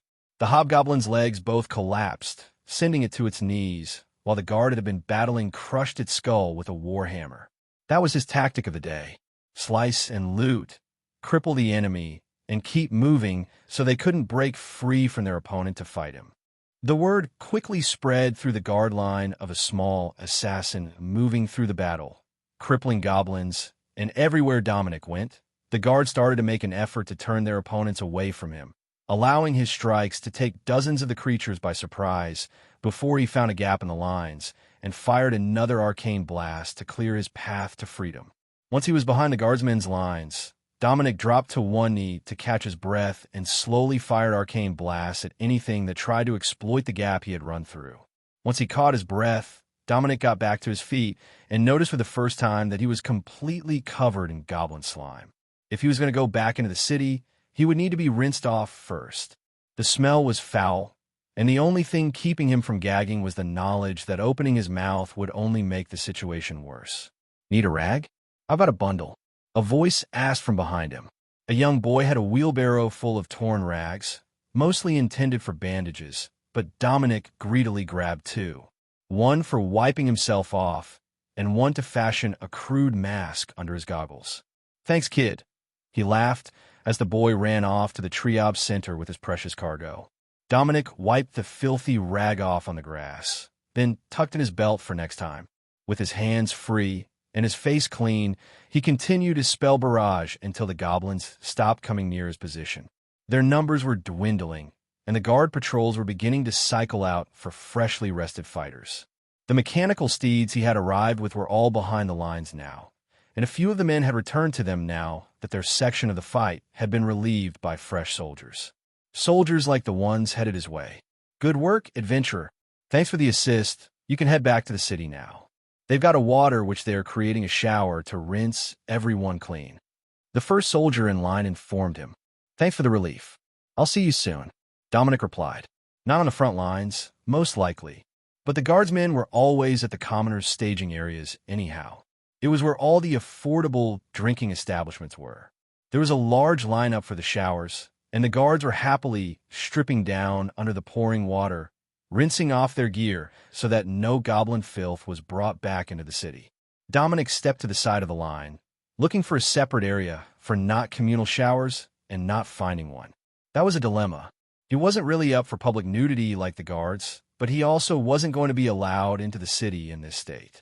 When he made it to the front of the line, the water which gave him a disgusted look, and Dominic gave up on any hope that the woman might take pity on him.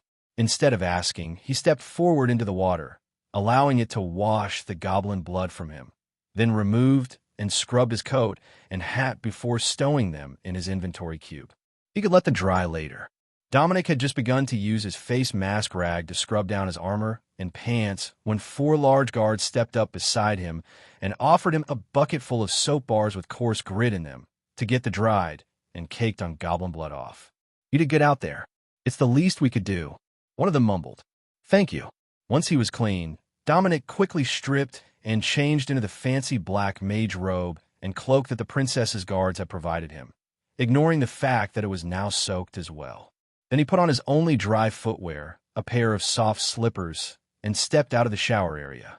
Once he stepped out in his fancy robes, he saw the water witch's expression turn from open disgust to shock, but he didn't wait for her to say anything and moved toward the gates, letting the breeze dry him a little while he walked.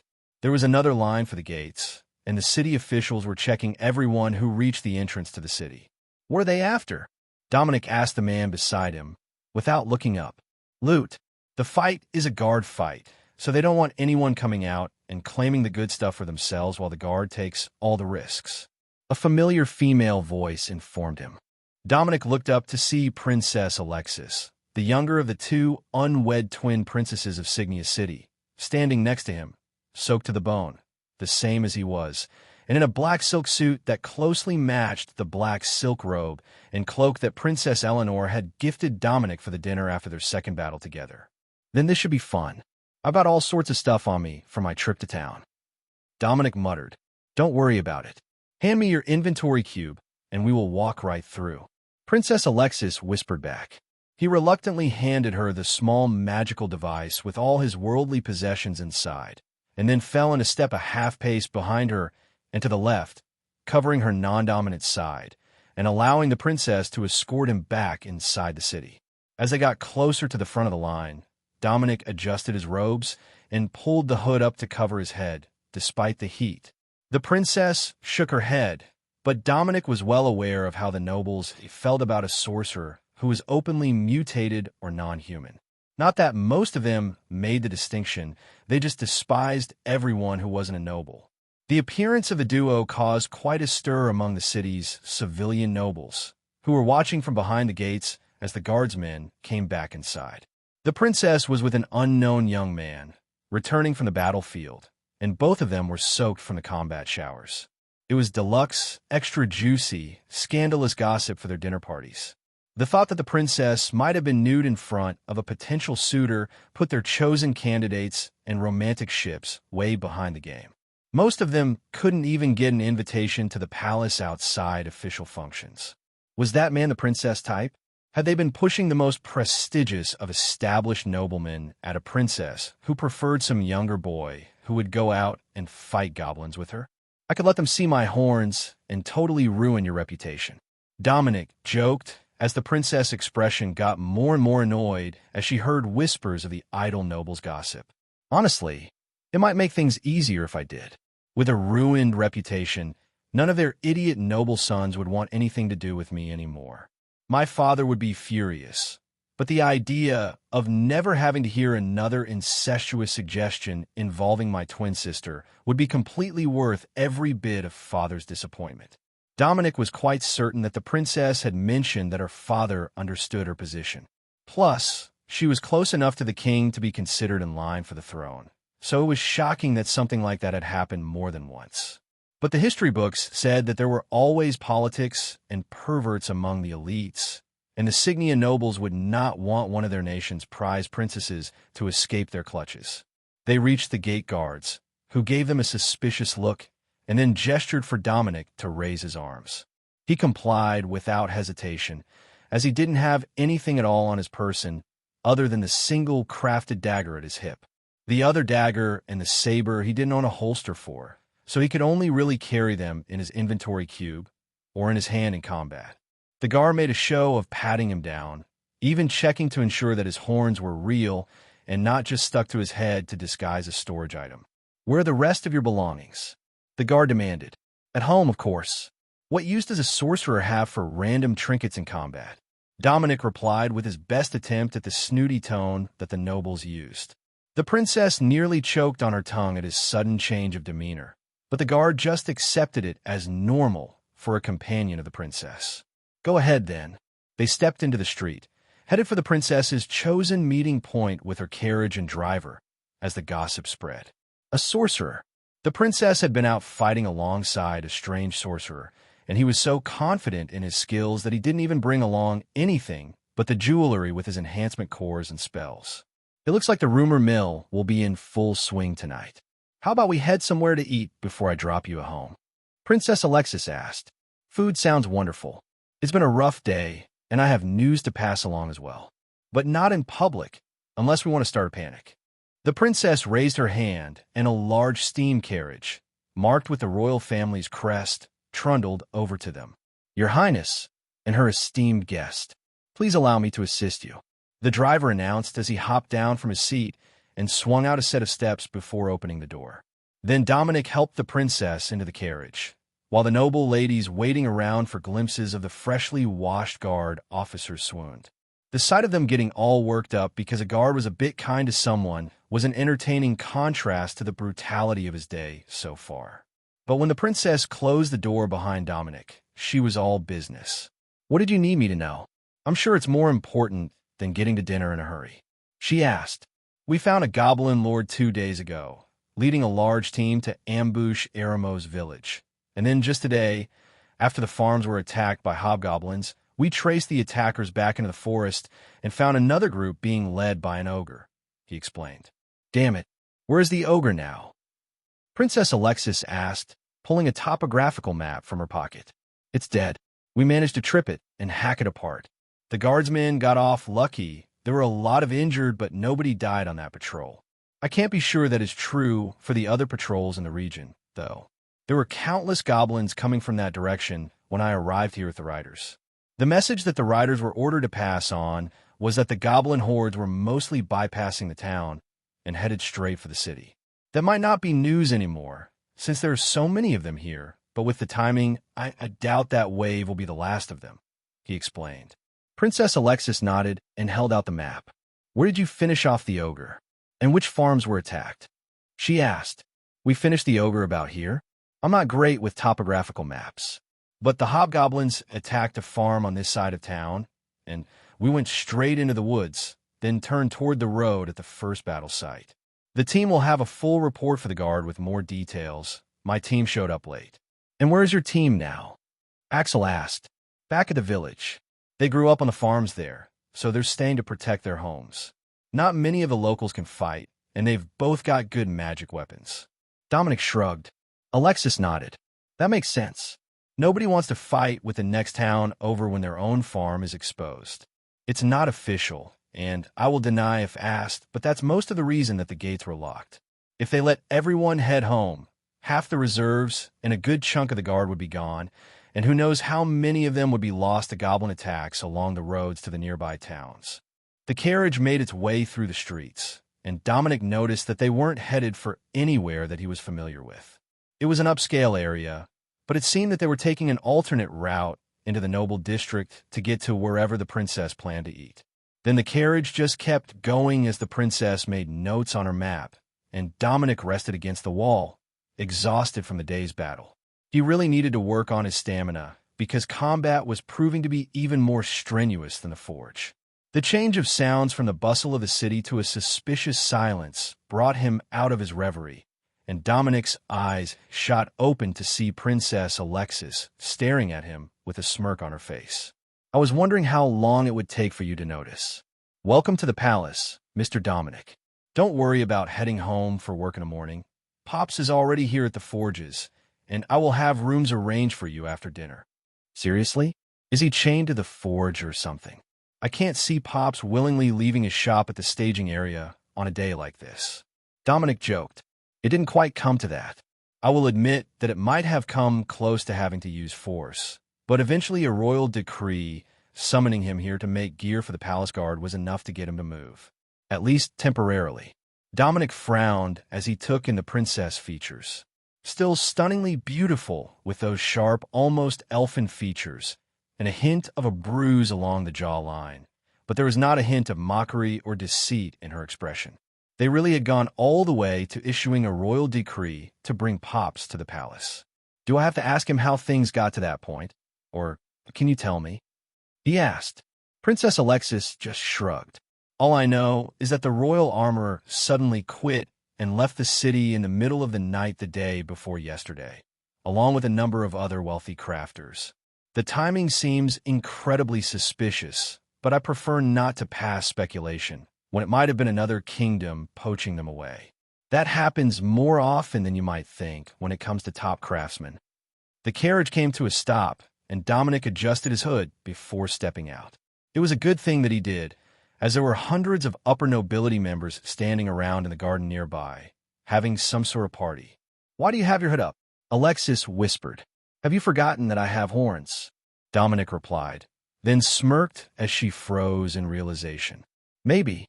Let's go inside a moment, and I will get you a more appropriate hat. Even playing the mysterious sorcerer doesn't get you a pass to wear a hood inside the palace during an event." They stepped through the door, and Dominic was grabbed by a pair of strong but slender arms. "Princess Eleanor, it's good to see you again," he greeted the energetic young paladin. "I knew it was you. The whole palace is abuzz with the news that my sister brought back a date in what sounded suspiciously like Academy mage robes. And they say it was someone who she kills goblins with." Princess Eleanor giggled, then pulled Dominic's hood down. "Here, I have a hat. I thought that this might happen, and everything else you were wearing is likely filthy right now. Stay in those robes, though, even though they're still a bit wet. We want to remind the nobles that you can kill them if they annoy the princess. Alexis thumped her sister on the head. We're not encouraging them to think that Dominic will kill them on my behalf, no matter how annoying their sons are. They'll find out in the next day or two that he's the newly drafted royal smith's apprentice anyhow. You have a point. I need to get him more outfits if he's going to be around the palace all the time. If you haven't guessed yet, my father and elder brothers have assigned guards to keep me from sneaking out to fight. The last part was directed at Dominic, who was trying to fix the wide-brimmed hat over his head. Unlike the robes, it wasn't enchanted to automatically fit, and it wasn't designed to go over his horns, which kept making it slide up at the front. That's no good. Here, let me adjust that. Alexis laughed, then slid the hat in place and fixed it with hairpins.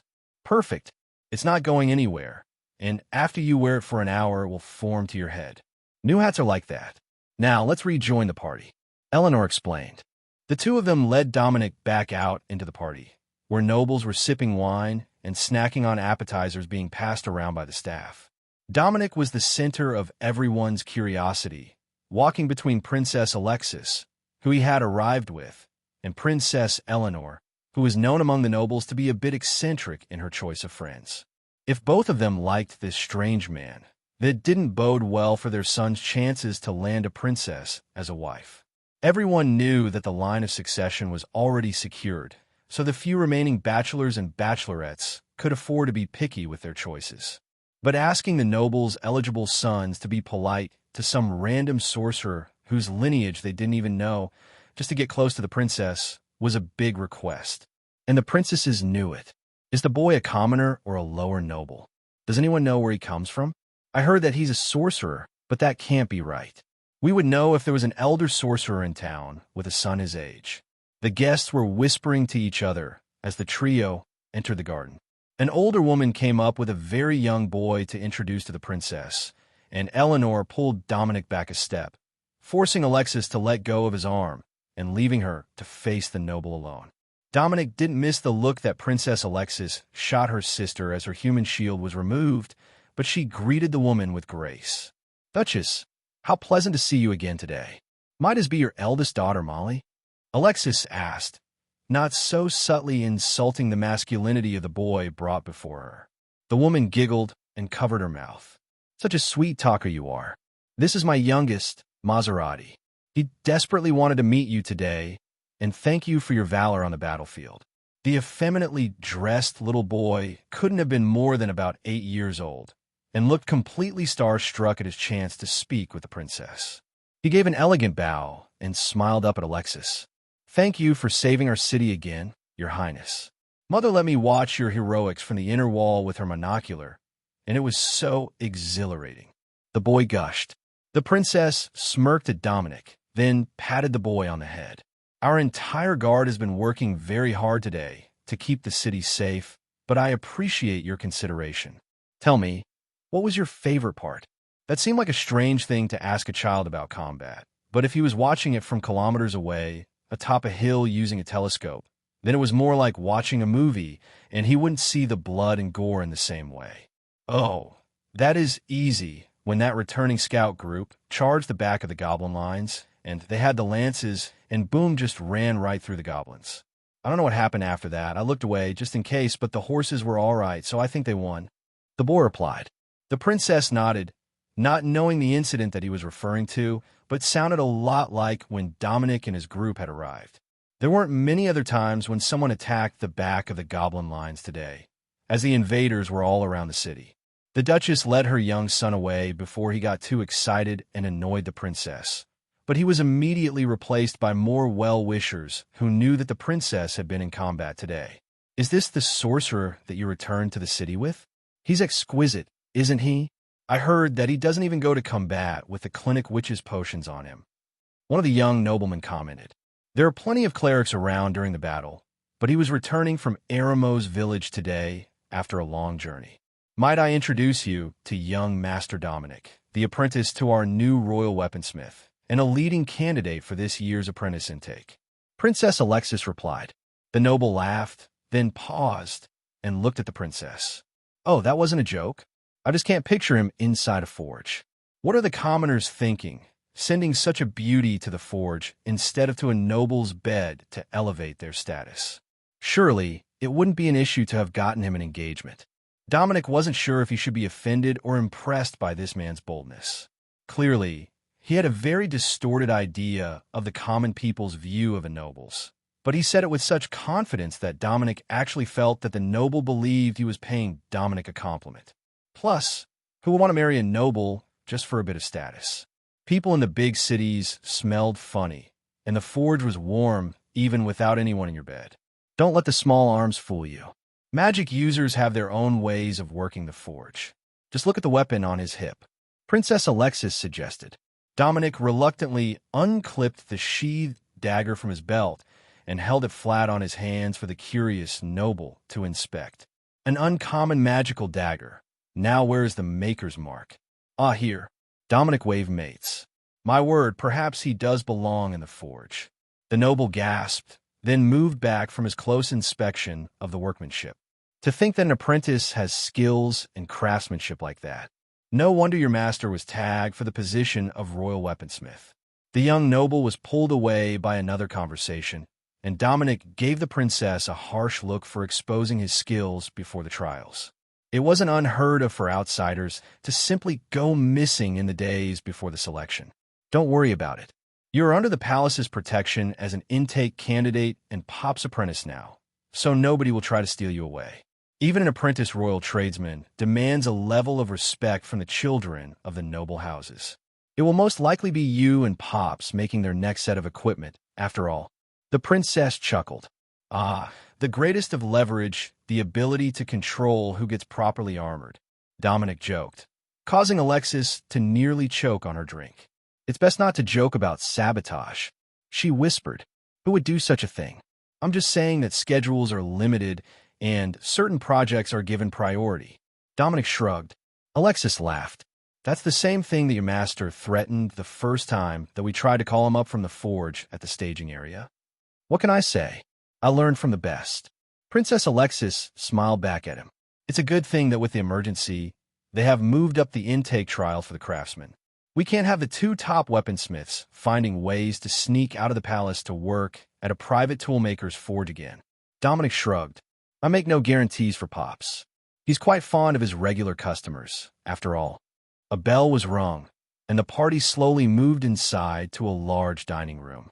Dominic was seated toward the end of the table, across from a man in green robes with feathers on them, and a witch that smelled like medicine and strong liquor.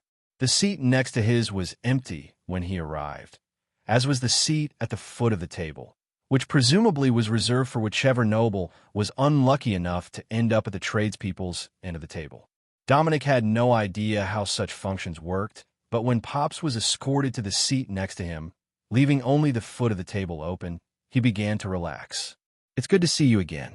I would have ended up at the forge if the princess hadn't found me on the way into town. The neighbors have instructions to send you here if they see you. I'll let them know tomorrow that you made it home safe. How was your first trip as a smith? He asked, smiling beneath his thick beard.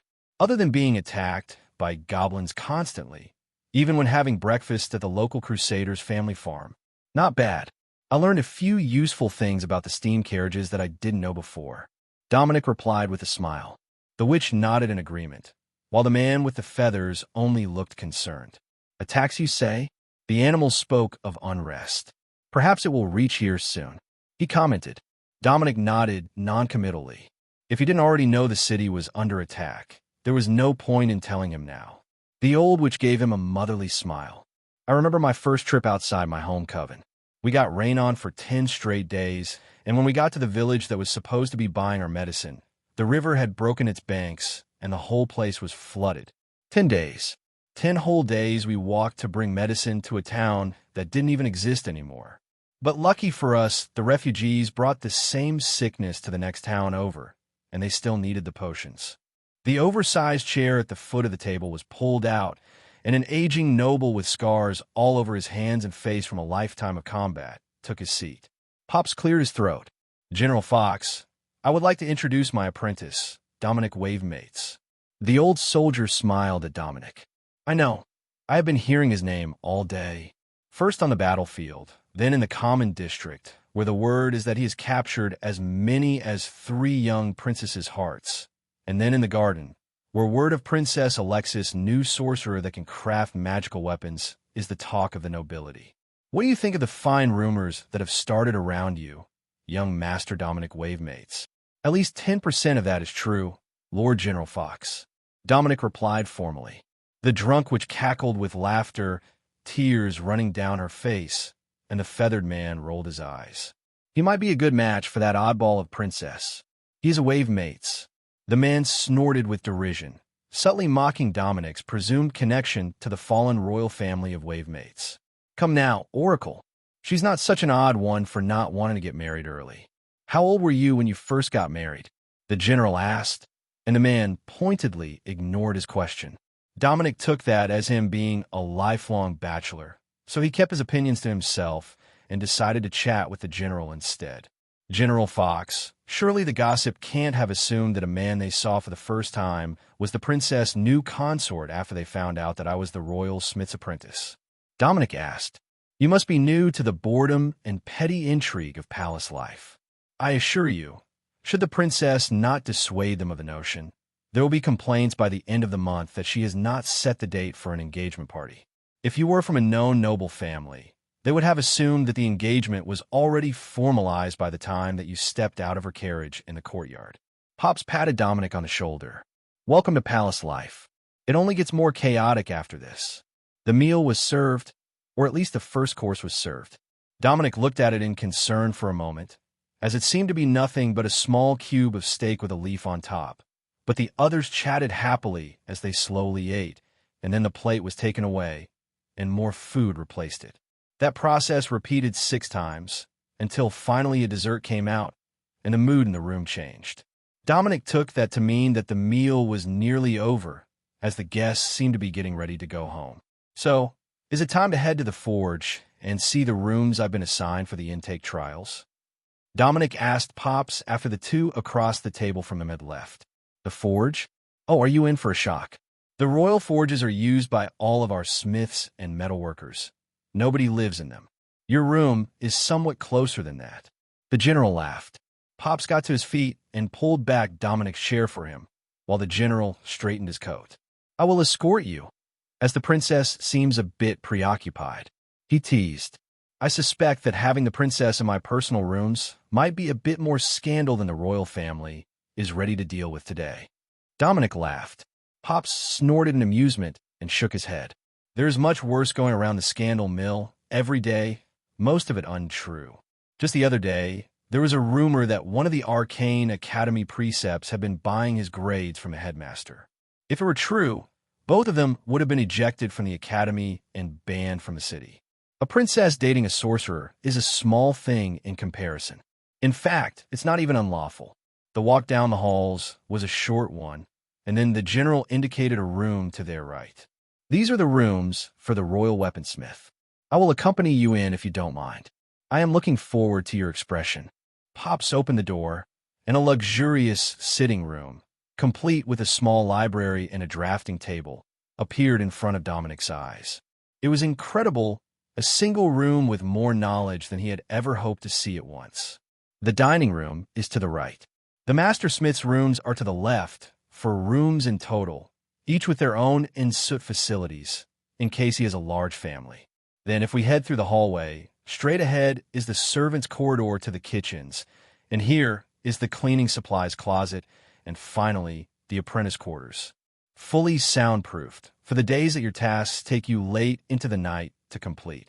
The general explained the layout as he led the way down the narrow corridor, carved from well-polished stone, but completely bare of ornamentation, unlike the opulent main room.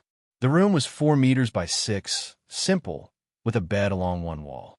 His inventory cube had been set on top of the blanket, and a simple chest sat at the foot for personal belongings. The rest of the room consisted of a small magical forge, a workbench with a collection of dusty tools, and a small door that seemed to lead to a water closet and shower. Not bad at all. It's got its own forge and shower. Plus, My room is nearly as large as the front store at the old forge. We're moving up in the world, Pops. Dominic laughed. The general smiled at his excited expression. Now that's what I was hoping for. Not jaded by the world. Just wait until he finds out that the royal smiths, even the apprentices, have access to uncommon magical weapon recipes. If you're lucky, you might even score an armor recipe from the new armorer's apprentice. They usually like to trade so that they can diversify their skills.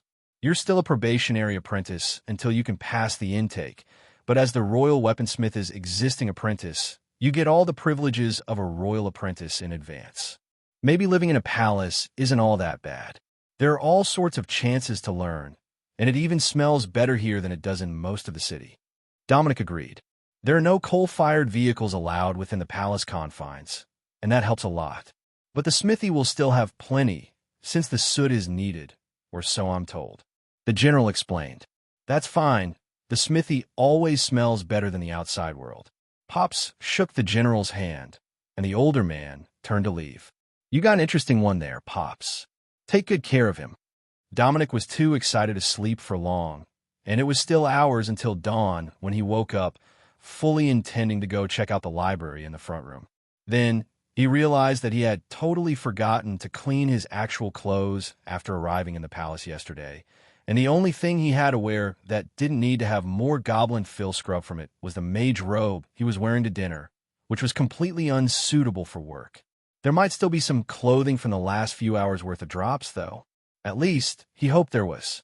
He hadn't actually been paying much attention, just stuffing every magic item he could get his hands on into the cube. Even if it was a poor quality magic shirt and pants, he could wear them until he had time to scrub his usual outfit. But when he opened the inventory cube, Dominic got a real surprise. There was a large box in his inventory that definitely hadn't been there before, marked with the royal family's crest. Carefully, he took it out in case it was too heavy to hold, and set it on the floor. Inside, the box was filled with leather and cloth. 2 new sets of casual clothes suitable for the forge, emblazoned with the royal crest, marking him as an apprentice under their employment, plus a long leather coat for working around hot metal, and 3 elegant mage robes, plus a cloak with no hood that would be suitable for dinners and other occasions around the palace. Why they didn't think that he should be dressed in a suit was a mystery to Dominic, but he really didn't know enough about royal etiquette to know if being a sorcerer meant that he should be wearing robes as formal wear. It's not like being part dragon was a profession, or if it was, Dominic had never figured out how to monetize it.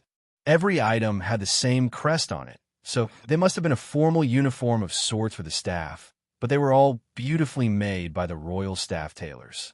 The rest of his clothes had been meticulously scrubbed clean and folded in a simple bag. Even the drop items from the goblins, which were always filthy when you got them, had been laundered. Dominic was briefly outraged that someone had gone through his belongings. They didn't appear to have taken any of his scrap parts or manacores, though. So, Dominic made a mental note to apologize to whoever had to clean the rags that the goblins dropped. At the very least, he did have clothes to wear to work today.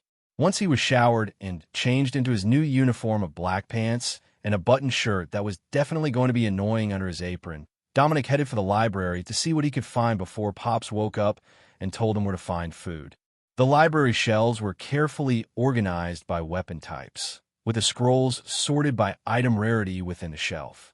The common items began around waist height to just over Dominic's head, and then the uncommon ones were at the very top of the shelves. They should have a rare item scroll or 2 here somewhere, he was certain, but they were likely locked away in the master's room and inaccessible to anyone who might happen to make it into the main area. But the uncommon magical item plans were still plenty for Dominic. He had a total of 3 blueprints in his inventory at the moment, and only 2 of them were weapons. Plus, it was a revolver and a gun's word, both of which were specialized weapons that most of the guardsmen didn't use much. If he was going to impress whoever was doing the intake, he needed something more practical. So, he started with the most obvious, the uncommon quality broadsword. That should be the mainstay of the Royal Guard, he assumed. Most of the guards used a broadsword and a spear as their primary weapons during the battle against the goblins, so those would be his priorities today. The details for making an uncommon gray blade were surprisingly easy. The blade itself was essentially the same as Pops had taught him to make any other blade. And then there was a single circuit that should be etched into the blade to draw mana to it and charge the magical crystal in the hilt. That was it. Just a simple Magitech circuit with a few branches to keep the edge strong and sharp, as well as integrating the socketed enhancement gem in the hilt. The more he looked at it, the better he understood the circuit, and the more clearly Dominic understood that it was no different from making a light turn on from a battery, except that the battery in this case was wireless and magical. He had learned that as a child, and with years of repairing other people's junk for spending cash, he understood far more than most about how the circuits needed to line up in order to function, and what some of the most obvious ones did. Daydreaming about new magical weapons and a glorious life recognized as a great arcane engineer, he began to draw out plans for new weapon designs in the notepad as his mind focused on understanding the magical pathways that made a Magitech weapon function. Dominic didn't realize that he had gotten lost in his doodling, drawing in one of the fresh notebooks, trying to improve the design of the broadsword plan that he had found, until Pops woke up and greeted him. "It looks like you've gotten ahead on your coursework already. What makes you think that will be a functional weapon?" he asked, indicating his drawing. "Well, it's the simple circuit from the uncommon Magitech sword here. That's nearly impossible to mess up. But that seemed a bit boring, so I added a layer of energy shielding, the same sort of solid energy barrier that is used for security doors. In theory, it will extend from a short sword to a broadsword with a bit of mana. The inscriptions are still in place, and it's a simple bit of magical circuitry, so I think it should still create an uncommon blade," Dominic explained, hoping that his idle ideas wouldn't get him in trouble first thing in the morning. "And how are you going to keep the energy field from breaking the first time it hits something?" he asked. "Still working on that part. I know an armor recipe, and it's got a magical rune and circuit in it to enhance durability. If I add that here and here on each section, it should activate with the blade extension and make it durable enough for actual use," he suggested, hopefully. "All right, after breakfast, we will go to the forge, and you will try out your plan, so you can see whether you are right or not." Pops agreed. "Or you could tell me now, and I could fix it before I get to the forge and make a fool of myself." Pops laughed and shook his head.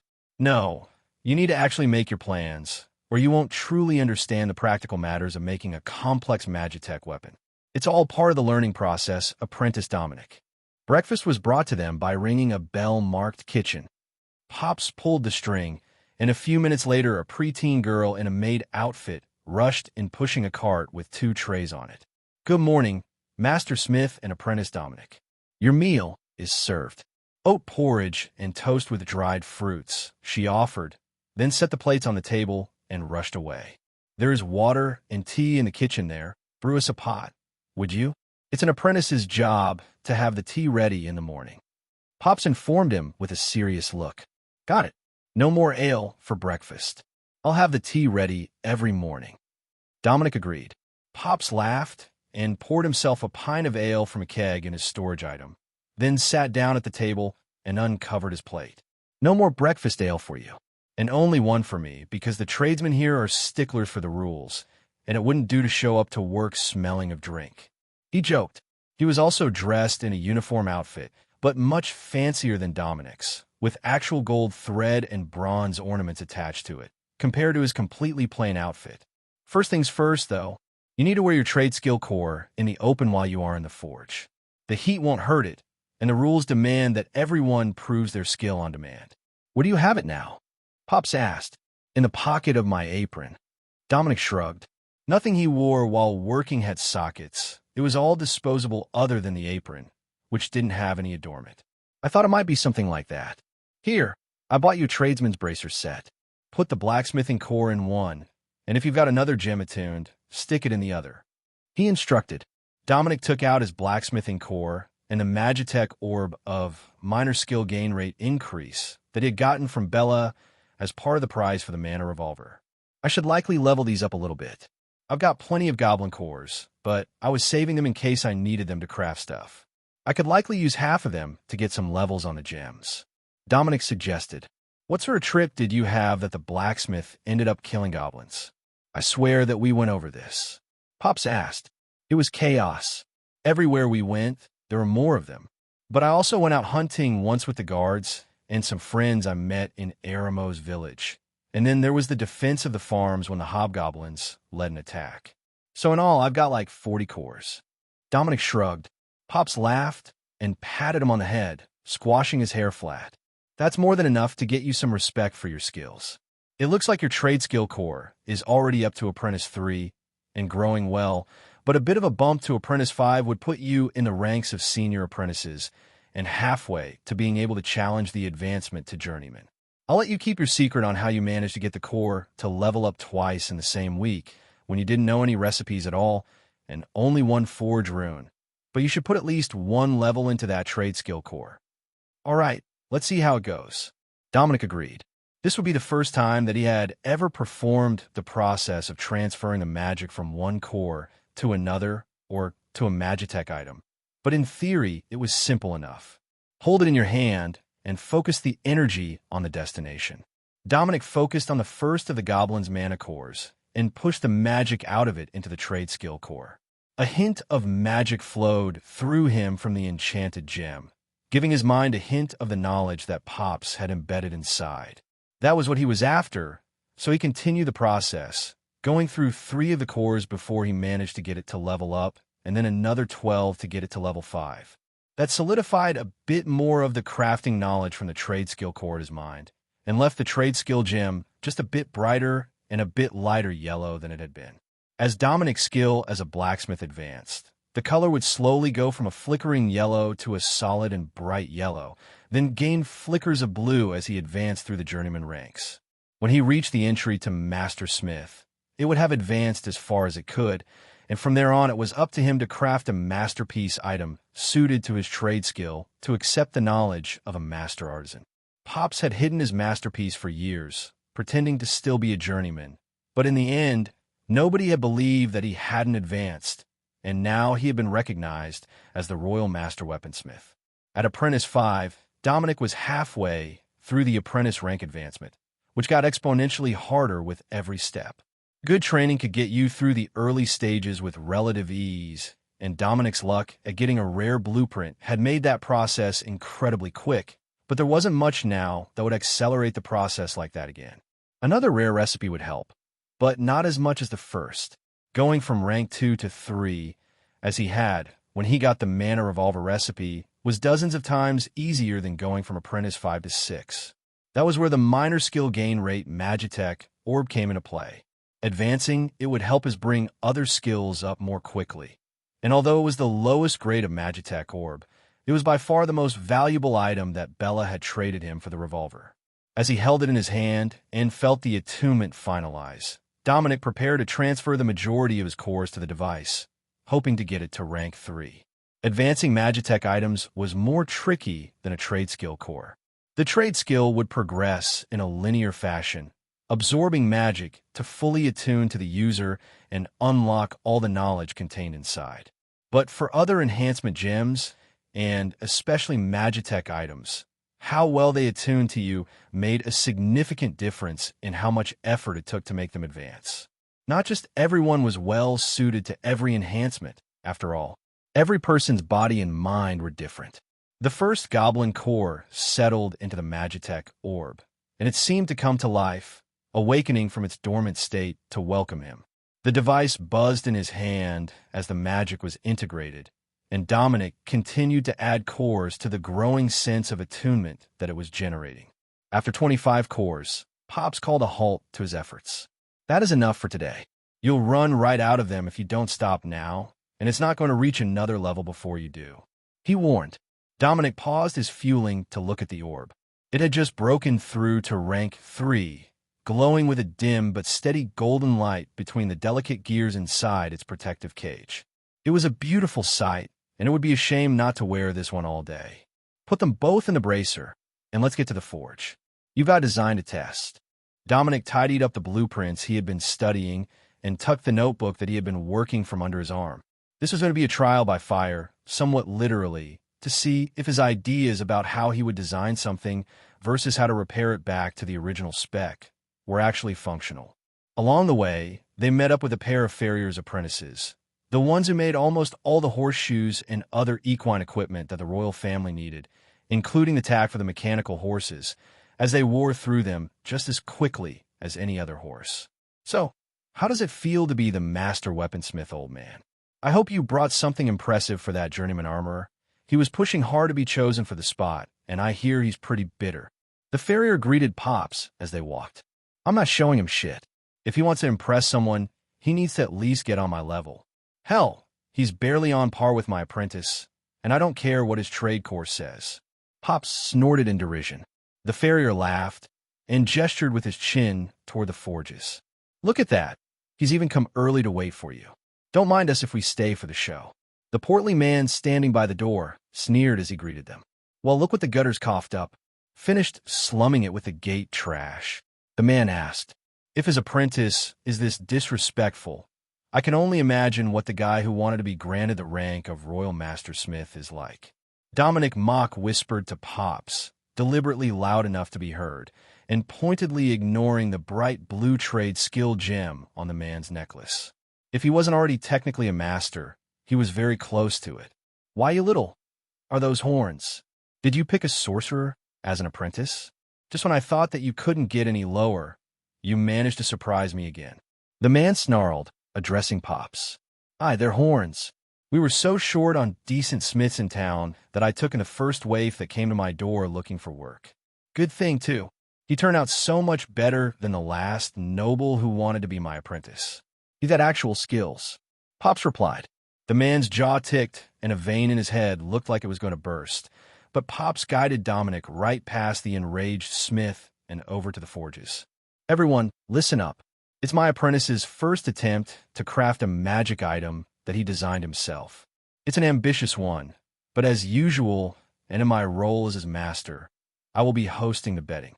Pops announced. The forge filled with cheers and shouts as Dominic rolled out the blueprint, and the other apprentices ran to get his materials. Don't be expecting this treatment again, but we're wagering on you winning. One of the young men informed him as he placed the required materials on the bench.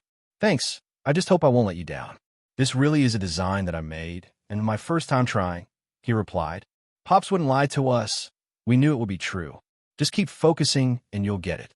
That plan looks solid, so even if part of it doesn't work, you should still get a common grade out of it. And that's not a complete fail on the bet. Even if Dominic turned out a mediocre creation or a partial success, everyone would get their money back from Pops. The only one who would lose out was Dominic, as it was his reputation as an apprentice weaponsmith at stake. A weaponsmith about to be judged by his journeyman peers during the official apprentice election, which was clearly riding on his ability to succeed with an unknown blueprint of questionable quality. The materials that they had found for him were all top quality, already refined up to weapons grade standards by the forge helpers, the junior workers who were hoping to get taken in as someone's official apprentice while they did the drudge work.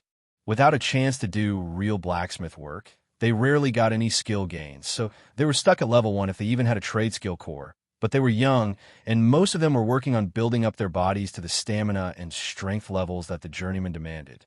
The other workers all looked over the plans that Dominic had laid out before they placed their bets, and he could tell that the majority of them were tending toward him failing. The project was considered too ambitious for an apprentice to take on, especially with the magical barrier that was created solely by the Magitech circuitry. Normally, the life of a smith was very direct. They were born from a family of smithy workers, they got a job with the smithy, they got an apprenticeship in the smithy, and that was that. Most of them were barely educated enough to read the blueprints, and the number of them who were familiar with Magitech device design and repair without going to the artificer school was close to zero.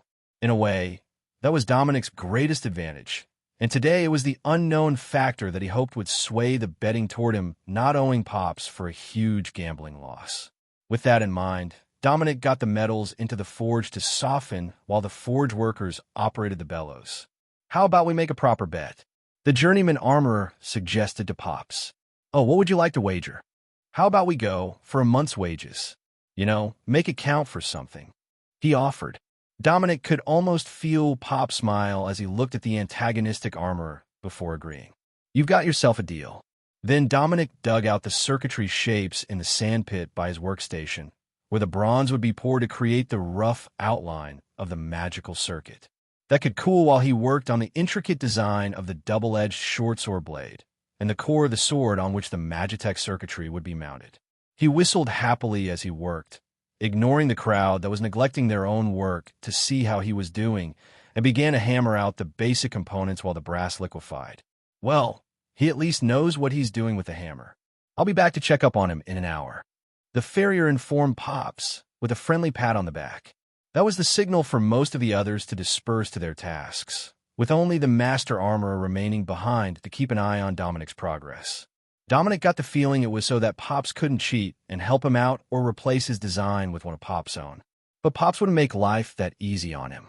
He wanted his apprentice to learn where he had messed up on the blueprints and to see if he would catch it on his own or if he would have to try again. The blade would be created with a notch in the middle, and then an outer plate on one side of the fuller would be pinned and pressed to hold in the core so that the delicate circuitry would not be damaged when the weapon took a hit. That added a lot more difficulty to this than just creating a standard blade. Fortunately, the Royal Forges already had a tool to shape the blade around, and he wouldn't have to mock one up. The core, which included the majority of the structure of the hilt, bent into shape rather smoothly, and Dominic was reaming out the peg holes for the grip, so they were perfectly round when the brass was finally ready to pour into the circuit paths, once he had carved them out of wax and surrounded that with sand to keep it from running. But when he looked over to the sand table, someone had put a hand on his patterns, messing up 3/4 of the designs that he had sketched out. While that was annoying, it wasn't the end of the world. A quick swipe with the leveling board, and he sketched out another set of designs from the blueprints, while the bronze lingered in the forge. Then he poured the bronze and let it set up as he worked on the outer shell of the blade. The hard part would be getting the moving portions of the circuit's actuation relays to perfectly align without having pre-made mold stamps. Artificers would, and anyone who regularly made gears and Magitech circuits, like the repairmen, but this was a Royal Military working forge for standard issue weapons, armor, and horse supplies. They weren't the ones that you went to for that sort of fancy thing. But Dominic knew a simple trick to making the layers of circuit work together. He just had to make them all identical, and then space out the mounting points until they met properly. And that was what he did. He lined up all the layers of thin brass so that they met perfectly, then center punched the mark for the holes in the frame that would slide into the center of the blade to mount the pins. Drilling hot metal wasn't all that hard, and the forge here had outstanding tools, which had Dominic looking over his assembled weapon by lunch. He had made one minor mistake as he created the circuit. The original design would have only enhanced the durability of the outer shell, not the interior magical workings. If the blade was used, the thin brass would warp the first time someone blocked it, or the blade hit a solid object. Something like ogre armor. Fortunately, he had noticed in time to make the corrections, so he could pretend like he hadn't come within minutes of creating absolutely useless decorative trash. All that was left was to inscribe the final magical pathways into the circuits, then attach a gem of some sort to either give it an enhancement or hold the potential for a spell to activate with his own mana. He had designed the hilt to hold a spell gem, but he didn't have any unaligned gems of his own. A minor oversight on his part. So, the gem was the only thing that he didn't have available. There wasn't one in the pile of stuff that the other apprentices had assembled, and he didn't see any of them around in the supply room. In fact, there likely weren't any, as they were a precious resource for everyone, and only the Magitech orbs could be created.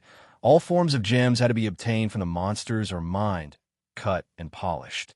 He would have to figure that out later, and for now, Dominic would just crush a monster core over it, the way that they had done for the first weapons creation lesson at Pop's Forge, and hope it would turn out for the best. That was the best plan that he could come up with. Adding a crushed goblin core and a load of mana, with the durability and energy barrier Magitech circuit, should be enough to make this blade an uncommon magic blade, even without a gem attached. A few final touches to the Magitech circuitry engraved between the blade and the gem mount, and it was time for the moment of truth.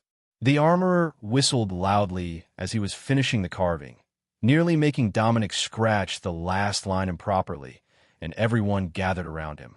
Dominic carefully ground a core from one of the hobgoblins into dust while the blade heated, and then hesitated. Everyone knew he was a sorcerer, so maybe he could use the dragon fire to make a better demonstration piece. It would definitely win the bet. But he really didn't want to show off that particular ability in public.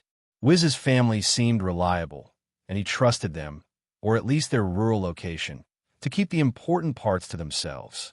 But he didn't know anyone here but Pops, and he had only ever heard how treacherous the palace culture was. Perhaps it was better if he didn't show off any unusual skills. The blade was up to temperature to add the core dust, and as Dominic sprinkled the core dust, he added a pulse of magic, which turned the blade shining silver.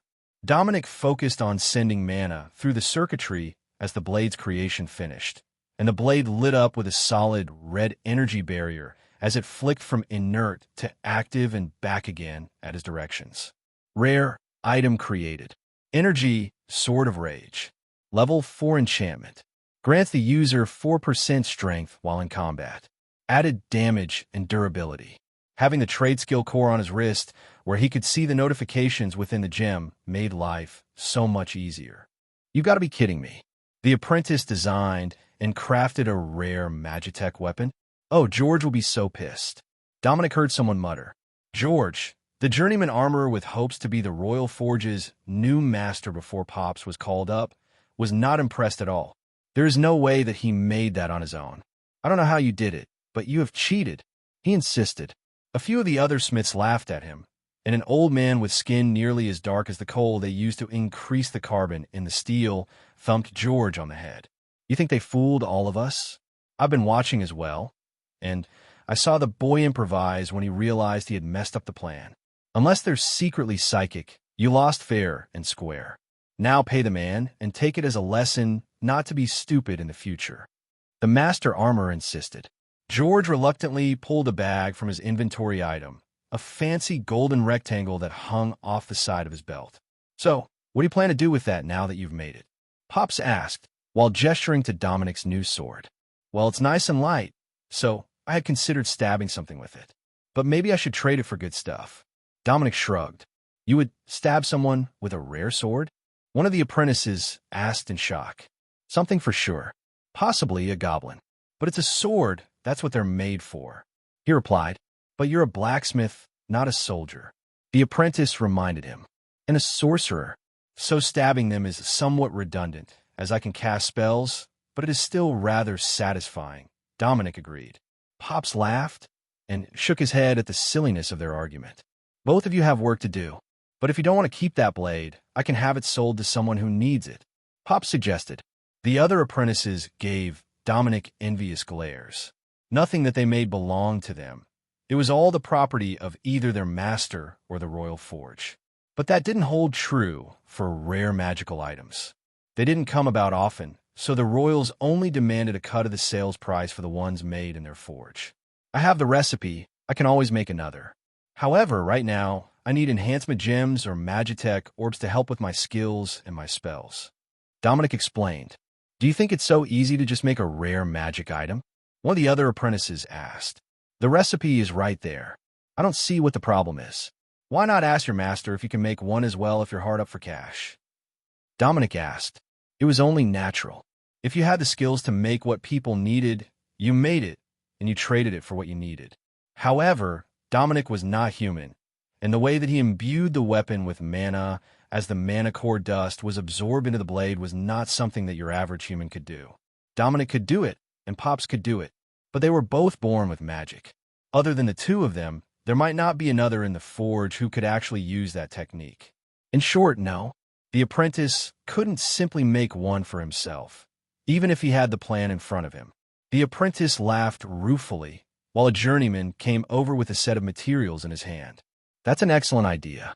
All the apprentices will spend the day recreating those blades for sale or distribution. If there is a rare item created, the apprentice will get the full creator's cut of the funds. The journeyman weaponsmith announced. Pops chuckled and placed a crude drawing in front of Dominic. This is what you're doing today. I want 50 enchanted spearheads out of you before you return to your room tonight. Lunch will be served soon, and dinner comes straight to the forge. No need to waste time going anywhere. The smug dwarf informed his apprentice with a demanding look that promised that Dominic was not getting out of his daily quota of work, even if he had one Pops a couple of extra months' salary. Dominic got the iron for the spearheads, and then realized that he had no idea how he was supposed to enchant them without using up all of his own cores. Hey, are there more mana cores here somewhere for the regular weapons? Pops wants enchanted spearheads, he asked. The apprentice beside him shook his head. The best we've got are the enchanted oils from the alchemists. Dunk the annealed and glowing spearhead to temper it, and it should absorb a bit of mana from the oil. If you've got fresh oil, it's usually about a 50-50 whether it holds a common enchantment. So that was how they were doing it. There was a bucket of quenching oil by his station, but Dominic hadn't had to use it when he was creating the sword with the monster core. But Pops wanted him to hammer out 100 spearheads by the end of the day, just to make 50 enchanted ones?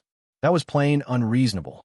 Well, he could just cast them and then forge an edge, but that was liable to introduce bubbles and make for crappy, brittle metal compared to Pop's usual standard of work. It might be the only way to finish, though. So, he took one of the half-completed spearheads from an unattended station and pressed 10 molds into his sand table, then returned it and got to work. The forge workers had metal already heated for him, sitting in the forge waiting for him to get to it, and Dominic gave them a polite bow. As we said, don't count on it, but you want us a bunch of money today, and we're feeling generous. The boy whispered. Dominic poured the first 10 spearheads and waited while they cooled in the wet sand enough to begin to work with. Then he took a punch to cut notches and hammered the first one into a nice serrated edge that would cause a savage wound both going in and coming out. Then he hammered the leading edges to a wedge shape for the cutting edge. After that, he just had to use the rasp and file the spearhead to a decently sharp surface, and Dominic sighed at the slipshod workmanship. The magical upgrade would have to compensate for the fact it was not pretty. After grabbing a spear handle and hammering the cup portion of the spearhead in a notches cut to hold the head in place, he noticed that much of the hobgoblin core dust he had crushed was still in the crucible. He had some regular goblin core dust as well, which he took from his inventory cube and dumped into the oil to make room for the hobgoblin core dust in its container. Then he infused the oil with a bit more mana, giving it a shimmering glow, before he dunked the spearhead in it. Uncommon weapon created. Brutal spear. His trade skill core flashed. Dominic smirked at the success of his crafting hack and began to hammer another one into shape. It would take hundreds of dunks to wear out that shimmering oil. He just needed to add mana. Maybe being a sorcerer really was suited to the job of a weaponsmith. He used the tongs to pull another one from the sand and pounded it to shape, then repeated the process. Uncommon weapon created. Brutal spear. Finally, someone noticed what he was doing as he was finishing the third one. Journeyman Jones, the new apprentice, is glitched, he shouted. A middle-aged man came over and watched Dominic hammering out a strangely vicious spearhead, then mounting it to the shaft before tempering it in the enchanted oil. Common weapon created. Brutal spear. That time he didn't add more mana to the mixture, but it still turned out a fairly decent result. That seemed to be the great difference between crafted items. He could innately use magic. Pops could use magic, but very few others could without relying on the spell gems or Magitech orbs, which did them no good here, unless they had a spell gem designed to add mana to an alchemist's oil-based potion. Are you in a rush to get something done, Apprentice Dominic? The journeyman asked. Pops says he wants 50 of these enchanted before bed. I'm assuming that means just pound them out to a common grade magical item, or better. Or am I supposed to be making them all uncommon? Because that sounds like a real pain. He replied. The journeyman laughed. Go ahead then. If you think you can get 50 enchanted spears done and still make it to bed tonight, I wish you the best of luck. When Pops woke up the next morning, the first thing he did was to check the apprentice quarters to see if Dominic had made it to bed or if he was still working. There was no need to go inside the room. The door wasn't fully closed to soundproof it, and he could hear the boy snoring away and mumbling in his sleep about spearheads from down the hallway. It was a rite of initiation for the new apprentices to work day and night most days until they got their speed up to par, and none of the journeymen actually expected that the apprentices would be able to get the first task that they were assigned done by dawn. Instead, they would pretend to relent in the morning after breakfast and send their apprentices to bed for a few hours, only to drag them out of bed for lunch and put them back to work finishing the previous day's tasks. So, as the new apprentice candidate had made it back before he woke up, Pops went to the forge after breakfast to see how Dominic had done. As he walked, the old dwarf realized this vetting process was all just for show. There were no other weaponsmith apprentices in the forge for the intake exam. There were farriers, one armorer, and a number of other trades, but no other weaponsmiths. How could Dominic lose a contest when there were no other competitors? The palace had tricked them into a guaranteed placement. The royal family knew his personality well enough to know that he wouldn't simply abandon his apprentice once they were already settled in here. Pops strolled into the forge, where he was met with a round of thunderous applause and a line of smithy workers forming a walkway to the workstation where he had left his apprentice working last night. The first thing that he noticed when he arrived was the sand table that had been set up to make spearheads 10 at a time, and the row of forge tools carefully rearranged on the wall in the order that they were needed to craft spears, instead of the standard order that they had been in the day before. Then he saw the bundle. 50 spears, tied together in a bunch, like a sheaf of wheat. Where are the failures? Pops asked as he took in workstation. There aren't any. He worked until the small hours of the morning, but he didn't fail a single spear. They are all right there. One of the forge workers informed him. Were you on night shift? Pops asked. I was. But you can ask Journeyman Deckard as well. He was on this side of the forges all night, overseeing the other apprentices who had work to do, and he saw everything. Naturally, most tradesmen would take the word of a journeyman over that of a forge worker, but Pops just nodded. He had somewhat expected this, and the boy's reputation would be ruined if the others found out that he'd lied to the new master weaponsmith. Pops opened the bundle and spread the spears out along the wall. Nice uniformity. A bit of an odd stylistic choice, but they should be combat effective. Perhaps that is part of the secret to his success. 2/3 are uncommon. That's highly unusual for an apprentice. Where's his oil bucket? Pops asked. I believe he took it with him, sir. Something about it being a lucky bucket. The forge worker replied. The other smiths laughed at that. Superstition among craftsmen was pretty common, and he wouldn't be the only one that had a lucky tool that they used all the time. Though, none of them had heard of a lucky oil bucket being blamed for their success.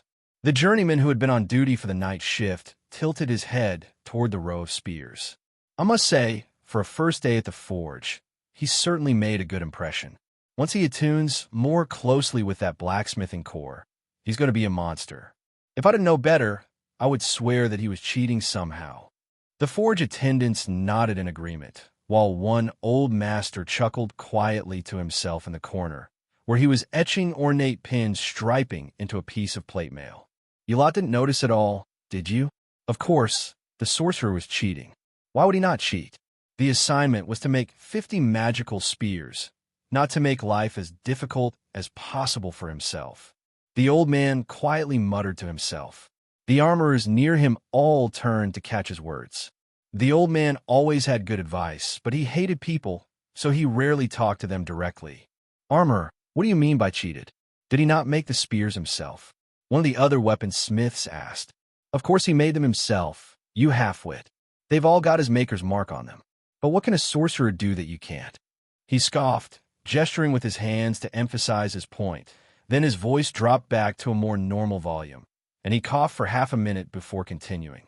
He added mana to his oil bucket every time he made a weapon so that they would all turn out magical. How did you watch him all night and not figure that out? Perhaps you spent too much time staring at his horns instead of his hammer? If you weren't so damn stupid, you would have been a journeyman by now. The old man ranted. All right, that's enough. No making the apprentices cry this week. You promised. Journeyman Deckard reminded him. Not my fault if he cries because he can't see what is in front of his face. Deckard gave the old man a glare, and he huffed, then returned to his work, decorating the ornamental armor piece he was working on. Pops bundled the spears back up into a sheaf before looking out over the gardens outside the forge. I should probably send my apprentice to take his spears out to the line.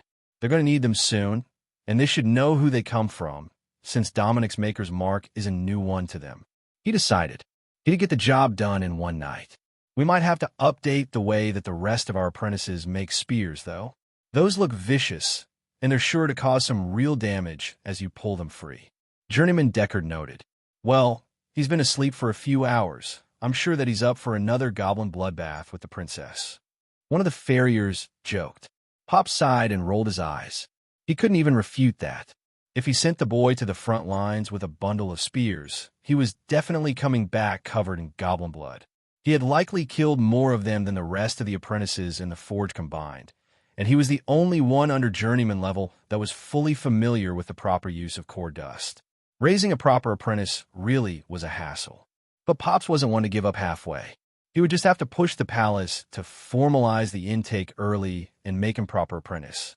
Pops supervised the apprentices and journeymen for a few hours, as there were no orders for master-crafted weapons at the moment, and then went to collect lunch for himself and Dominic, who was still mumbling about spears in his sleep. The lucky oil bucket in question was sitting next to the forge in his room, still laden with mana and suspiciously shiny. Pops kneeled next to the bucket for a closer look and realized that he had dumped a bit of core dust into the oil for added effects, and then included some of his own mana to improve the efficiency. It was a devious measure that he wasn't sure even the old armorer had fully appreciated. "Dominic, wake up, it's time for work."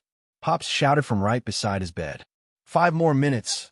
I paid for the full night," he mumbled as he snuggled deeper into his pillow. "They're going to take your oil bucket if you don't get up." Pops tried. That made him open his eyes a bit, and magic flared at Dominic's fingertips before the bucket seemed to disappear as the stool shifted across the floor, and his eyes closed again. "Did you just cast invisibility on the oil bucket?" Pops asked. "Sleeping. I'm sleeping," Dominic complained as he slowly realized that it was Pops speaking and that he wasn't at a hotel with soft beds. He rolled to an upright position, then stretched his arms over his head and rolled his neck to get the stiffness out. "It's not invisibility, it's just a minor illusion. I made it look like the work stool. Serves them right if they sit in the bucket." Dominic grumbled. Then the smell of roasted meat wafted into the room as the staff brought in lunch, and the exhausted dragonkin began to look more awake. "Get dressed to go for a walk through the city. There should be a uniform for that. Once you've had lunch, you will go deliver your spears." Pops informed him with a smile. "Oh yeah, spears. How did you like them?" "It took me nearly all night to finish." Pops patted the short blonde sorcerer on the head. "They're excellent. I'm sure the spearmen will love them. That's why you're going to deliver them personally. Now, get some food in you, they will be needing those spears. I heard that they're seeing more large monsters along with the goblins again. Something strange is going on out there, and it looks like it will get worse before it gets better." Dominic thought about the ogres he had seen fighting alongside the goblins. That wasn't normal. The ogres didn't take goblins as slaves or workers, so they shouldn't have much to do with each other. Someone or something else must have been organizing them. They made their way back to the forge after lunch, where they found the whole weaponsmith's area in shambles, with tools scattered all over the floor and the bundle of spears thrown everywhere. The area was suspiciously empty, except for the old armorer working in the corner. "That failed apprentice of yours sure has a temper," the old armorer noted as they walked past him. "What's his problem today? Seems like he wanted to get his money back, so he made a wager with Deckard that your boy wouldn't get done before noon today." The old man replied with a smirk. "Well, as long as he didn't break the weapons, they all need to go out to the front lines right now." Pop sighed. "Nah, he wouldn't go that far. He didn't have the guts to get written up by the Lord General for damaging Royal Guard property, so he just made a mess and stormed off. If you see him, tell him that Deckard is looking for him and wants his money." The old man added, "Will do. Dominic, collect all your spears and get them to the front lines along with any other enchanted weapons that the apprentices turned out last night. The ones from the journeymen will be brought to the guard officers here in the palace." Pops explained. That made sense. The officers got the good stuff, and the rest of the guard got the leftovers. Well, most of the time. There were numerous uncommon grade spears in the batch today, and that didn't seem to be the norm for these weapon deliveries. In fact, out of the entire wagon that they loaded, there were only 2 other uncommon grade magical weapons made by the apprentices. The 2-wheel cart was pulled by a mechanical donkey and had a spring-mounted seat in the front, like the stereotypical farmers' carts of children's stories. Mostly farmers couldn't afford mechanical donkeys and had larger wagons, but the stereotype continued. "I will see you all soon." Dominic laughed as he vaulted up onto the seat of the wagon. The donkey came to life as he tapped the reins, walking through the palace grounds, while Pops and the old armorer laughed at the excited sorcerer. Dominic bounced along the cobblestone roads with everyone moving out of the way of the palace wagon, knowing that it had the weapons for the guard who were out fighting right now. The donkey wouldn't go faster than a slow trot, but it was still fast enough on the bouncy seat of the wagon. He left through the noble quarter gate, the closest to the forge, and the moment that he passed the gates, the stench of dead goblins in the sun assaulted his nose, and the sounds of battle doubled in volume. "What are you delivering, apprentice?" A guard sergeant yelled from near the line, struggling to be heard over the din of battle. "Royal weaponsmith apprentice, Dominic, with today's weapons." "I've got plenty of uncommon spears and a collection of blades and axes," he yelled back. "I'll take them. The hobgoblins are breaking weapons faster than we can replace them." "How many spears do you have?" he asked at a more normal volume as the wagon covered the 100 meters to the front lines. Dominic fired an arcane blast into a hobgoblin that was gaining an upper hand on a pair of guards and pulled the donkey to a stop. "About 50 spears, mostly uncommon," he replied. "Well, ain't that sweet?" The journeyman did something nice for the enlisted for a change. He muttered, "Oh, I wouldn't count on that. Their gear goes straight to the officers. I made the spears yesterday. See, they've all got my mark on them." Dominic explained. "Uncommon weapons in bulk from the new apprentice? I must say, we got the best end of the deal when they hired Pops." One of the guards joked as he began to ransack the wagon for a new weapon. He had a broken short sword on his hip, so Dominic found him a replacement, and the guard ran off. "How do we do this? Do I just roll along the line, handing weapons out like candy? Or are you coming with me to get them out the way you like?" Dominic asked. "I will walk beside the cart. Hand me what I ask for, and I will be sure that it gets delivered." The sergeant agreed, then gestured for a runner to come to them. "Boy, give the weapons out as I hand them to you." He instructed the errand boy. Dominic threw out more spells as they talked, picking off the wounded monsters or the ones that looked like they were getting the advantage. "Do you always cast spells at everything you pass?" The sergeant joked. "Only the ugly things. You have no idea how hard it is not to cast on some of the nobles." Dominic replied with a wink. The man's smile highlighted an old scar that ran the length of his face. Then he whistled and threw a whole handful of spears toward a unit beside them. "Treat for you gents from a new apprentice. Try to take good care of them," he instructed. They were almost out of weapons to distribute when a shout from the line in front of them caught everyone's attention. The ogre that had just reached the line had activated some sort of magic, and his two-handed blade was glowing with black energy as he hacked at the soldiers. The blade was slicing through shields, pushing back the defenders, and about to cause a breach in the lines that dozens of goblins were waiting to exploit. "Let's go. I will distract it with spells, but they won't do much to an ogre."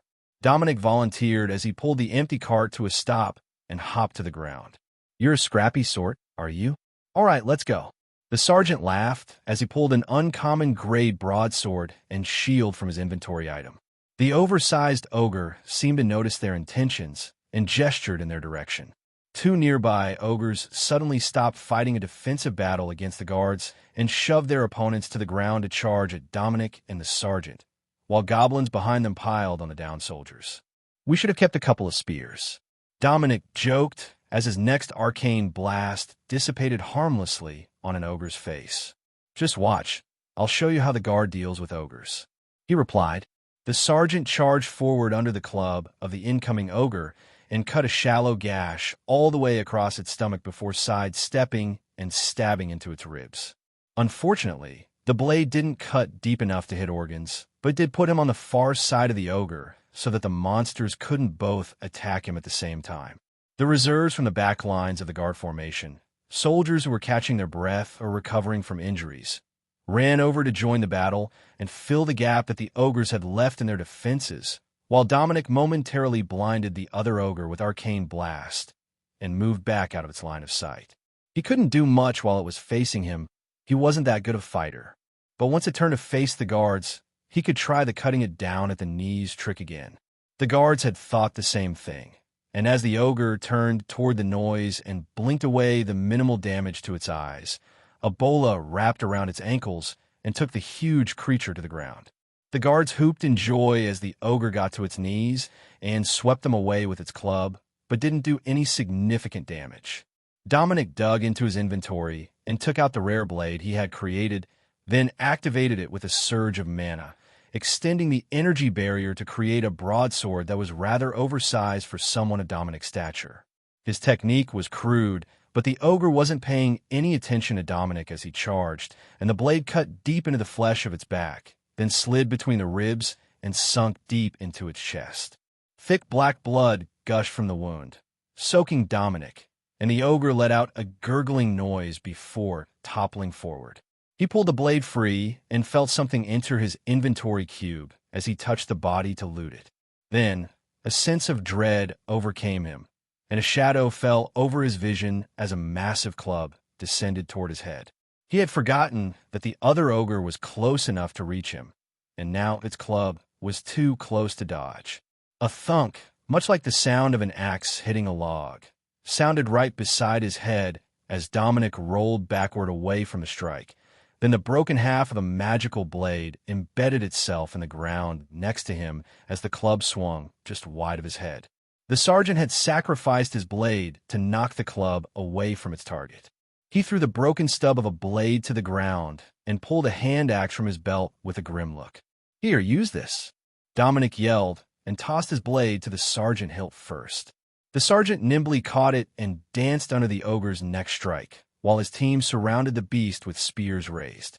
The rare magical blade sliced smoothly through the leathery flesh of the ogre, and intestines spilled from the fresh cut as the sergeant went on the offensive. One massive hand moved to hold its innards inside the wound, while the sergeant hacked one of its legs off at the knee joint. The ogre began to spasm as it hit the ground, right before the sergeant took its head off with the blade and sighed in relief. "Are you all right?" he asked. "Yeah, thanks for that. I thought I was about to get pounded into the ground like a 10-penny nail." Dominic sighed. The sergeant extended the blade back to him, but Dominic shook his head. "Get back after. There's still that big thing to take care of, and you need it more than I do right now." One of the guards tapped the second ogre's body and smiled, then held out a small gem to the sergeant. "Here, put this in your shield. I know you've been looking for one." He insisted. It was an enhancement gem of minor repair, which would slowly mend tears and cracks in equipment, but wouldn't go as far as to repair a fully broken sword unless the pieces were held together tightly. "Perfect. Now I just need a new blade." The sergeant laughed. A full set of uncommon quality magical gear was the peak for enlisted guardsmen, unless they got very lucky, and a repair gem would keep it all in top condition unless something outright shattered like his blade had done. Dominic climbed to his feet and sent a spell at the goblins in frustration. He had lost track of his surroundings and nearly lost his head. Literally, that just wasn't acceptable behavior. He was smarter than that. He kicked a corpse on the way by and felt something enter his storage cube again, so he took a second to look at what he had received. On top of the pile, the newest item was a spell gem, one of the magical crystals that would allow the use of a new spell once they were attuned. Dominic pulled it out to see what it could do and smiled softly to himself. Minor damage reduction gem. Reduces damage taken at the expense of magical energy. That was incredible. Any defensive spell gem was a huge bonus to someone like him, who could access enough mana to make the spell truly worthwhile. But there was something sparkly underneath it as well. The pile of cloth seemed to shimmer in the darkness of the cube's interior. Sorcerer Robe. Rare quality clothing. Grants additional spell power. This item may only be removed by the wearer unless destroyed. Now, that was a valuable item. It might not be a plate armor item, but it was still rare quality armor and would take a lot to cut through. The only downfall was that it was cloth, so it would provide almost no protection from the actual physical impact of an attack. But then, as everyone was fond of pointing out, spellcasters weren't supposed to be standing in range of blades and clubs.